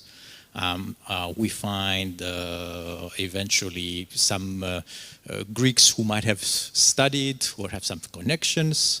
And we find eventually they fill in politicians. And I'm thinking of the French, the German associations that exist, and which all get very excited during World War I about getting themselves becoming friends of Greece and Greece becoming their friend. Now, my first question is, do we know whether the Americans were influenced in a sense, or at least had the idea about those other associations that exist by other countries when they created American Friends of Greece? And the second is, one element that you didn't mention, but you mentioned to me before, I would like actually to have more of a comments on this, is that another type of participant that we need in those associations is businessmen. Because businessmen know how to be good fundraisers, and those associations need fundraising, also have connections, and sometimes also themselves have interest for afterwards. And could you talk about this? Those two things. That's actually. Oh yeah, and actually, if I can and I have a question for Dr. Piana, is actually afterwards, is So thank you for your presentation. One of the things about know-how that I asked Natalia exists also for medical organizations. And we kind of miss it in terms of crises that medical organizations use or may not use the know-how that has existed from previous experiences. Now, in the case of the Balkans, first of all, the Americans had the experience of the Serbian typhus epidemic of 1915, which was one of the most important medical expeditions that were run in the early 20th century. And was that used at all as know-how? And also there was, in terms of epidemiology and vaccination, the medical colonial civilizational experiment of the Allied armies of the Orient in Macedonia that had happened during 1917-1919. And did they use it? But also, on the other hand, on the other side, the people who had themselves the experience of medical missions coming in Greece, did they use that know-how in accessing this new mission that was arriving with the Americans later, and how they reacted to it? Thank you.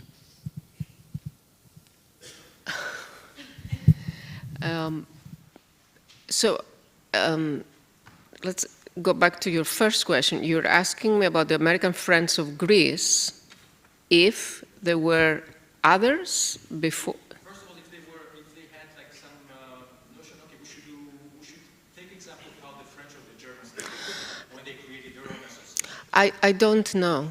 I don't know how they decide to, it's, as I said, this one was the brainchild of one man, Edward Capps, in the United States, and he has very prominent people in his board, Americans of all places. You could influential people. I don't know if he knew of other similar initiative like the French Friends of Greece or something like that. The second question was about business, American. There are several American business in Greece from in the first half of the in the first 2-3 decades of the 20th century. There is tobacco, there is Standard Oil, and philanthropy has a little bit, there is a lot of consideration also about how these business are doing in this, times of crisis. They're concerned about, the Greek government raising the tax of tobacco. They want to protect their interests, and in fact, immediately after, immediately after 1922, 1923, with the Refugee Settlement Commission, American business in Greece blooms. Big contracts, everything. So, and if you can see in the American, the Athens American Relief Committee, there are businessmen also in that committee. It was a small. The community was small. Everybody knew each other here in Athens, and they were very close to the legation. They were, so it was all what we say diaplocomen in this, in today, interwoven diaplocomen. So and.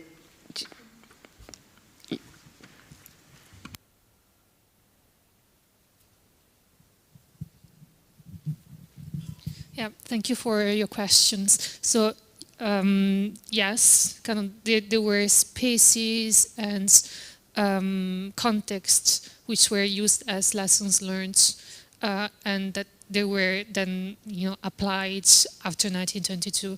So we're not talking about a huge number of women doctors, but some of them had practiced domestically, but some of them actually were employed in American philanthropies and sent to Europe during the First World War.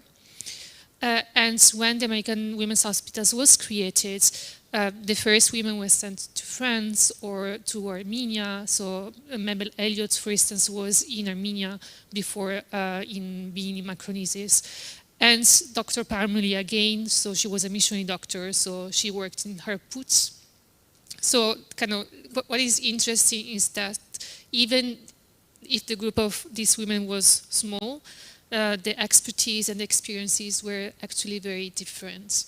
So yes, there was lesson learned. As for your last question, it's kind of difficult to reply, but if I think, for instance, that Ruth Parmuli, who worked in Harput, and actually she treated Armenians, but also Greeks and Muslims, I can think that some of these former Armenian patients or Greek patients were used to be treated by a foreign doctor.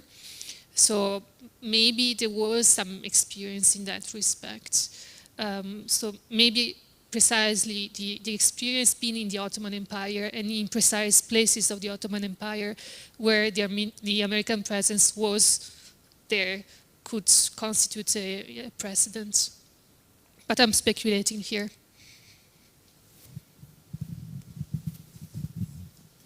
I just wanted to expand on what Natalia was saying about American Friends of Greece and just emphasize, I don't think anybody say this afternoon just what a powerful man Edward Capps was, because he was another man from within Woodrow Wilson's circle. He had been the U.S. ambassador. He had Venizelos' telephone number or his mobile number, or he would have today. He was capable of sending a wire to Admiral Bristol in Constantinople and having Bristol send a destroyer down to Piraeus Harbor. He was a powerful man. He was a man sometimes who was engaged in rash activities. That's ultimately why he was not reappointed as U.S. ambassador after Wilson's after his term ended. But he was very, very embedded. He was someone that when he died, the newspapers hailed him as the best known American in Greece when he died in 1950. And he was in thick with the royal family also. He was able to make things happen, to call in favors all over Greece, and he continued to do that for many different purposes throughout the 1920s.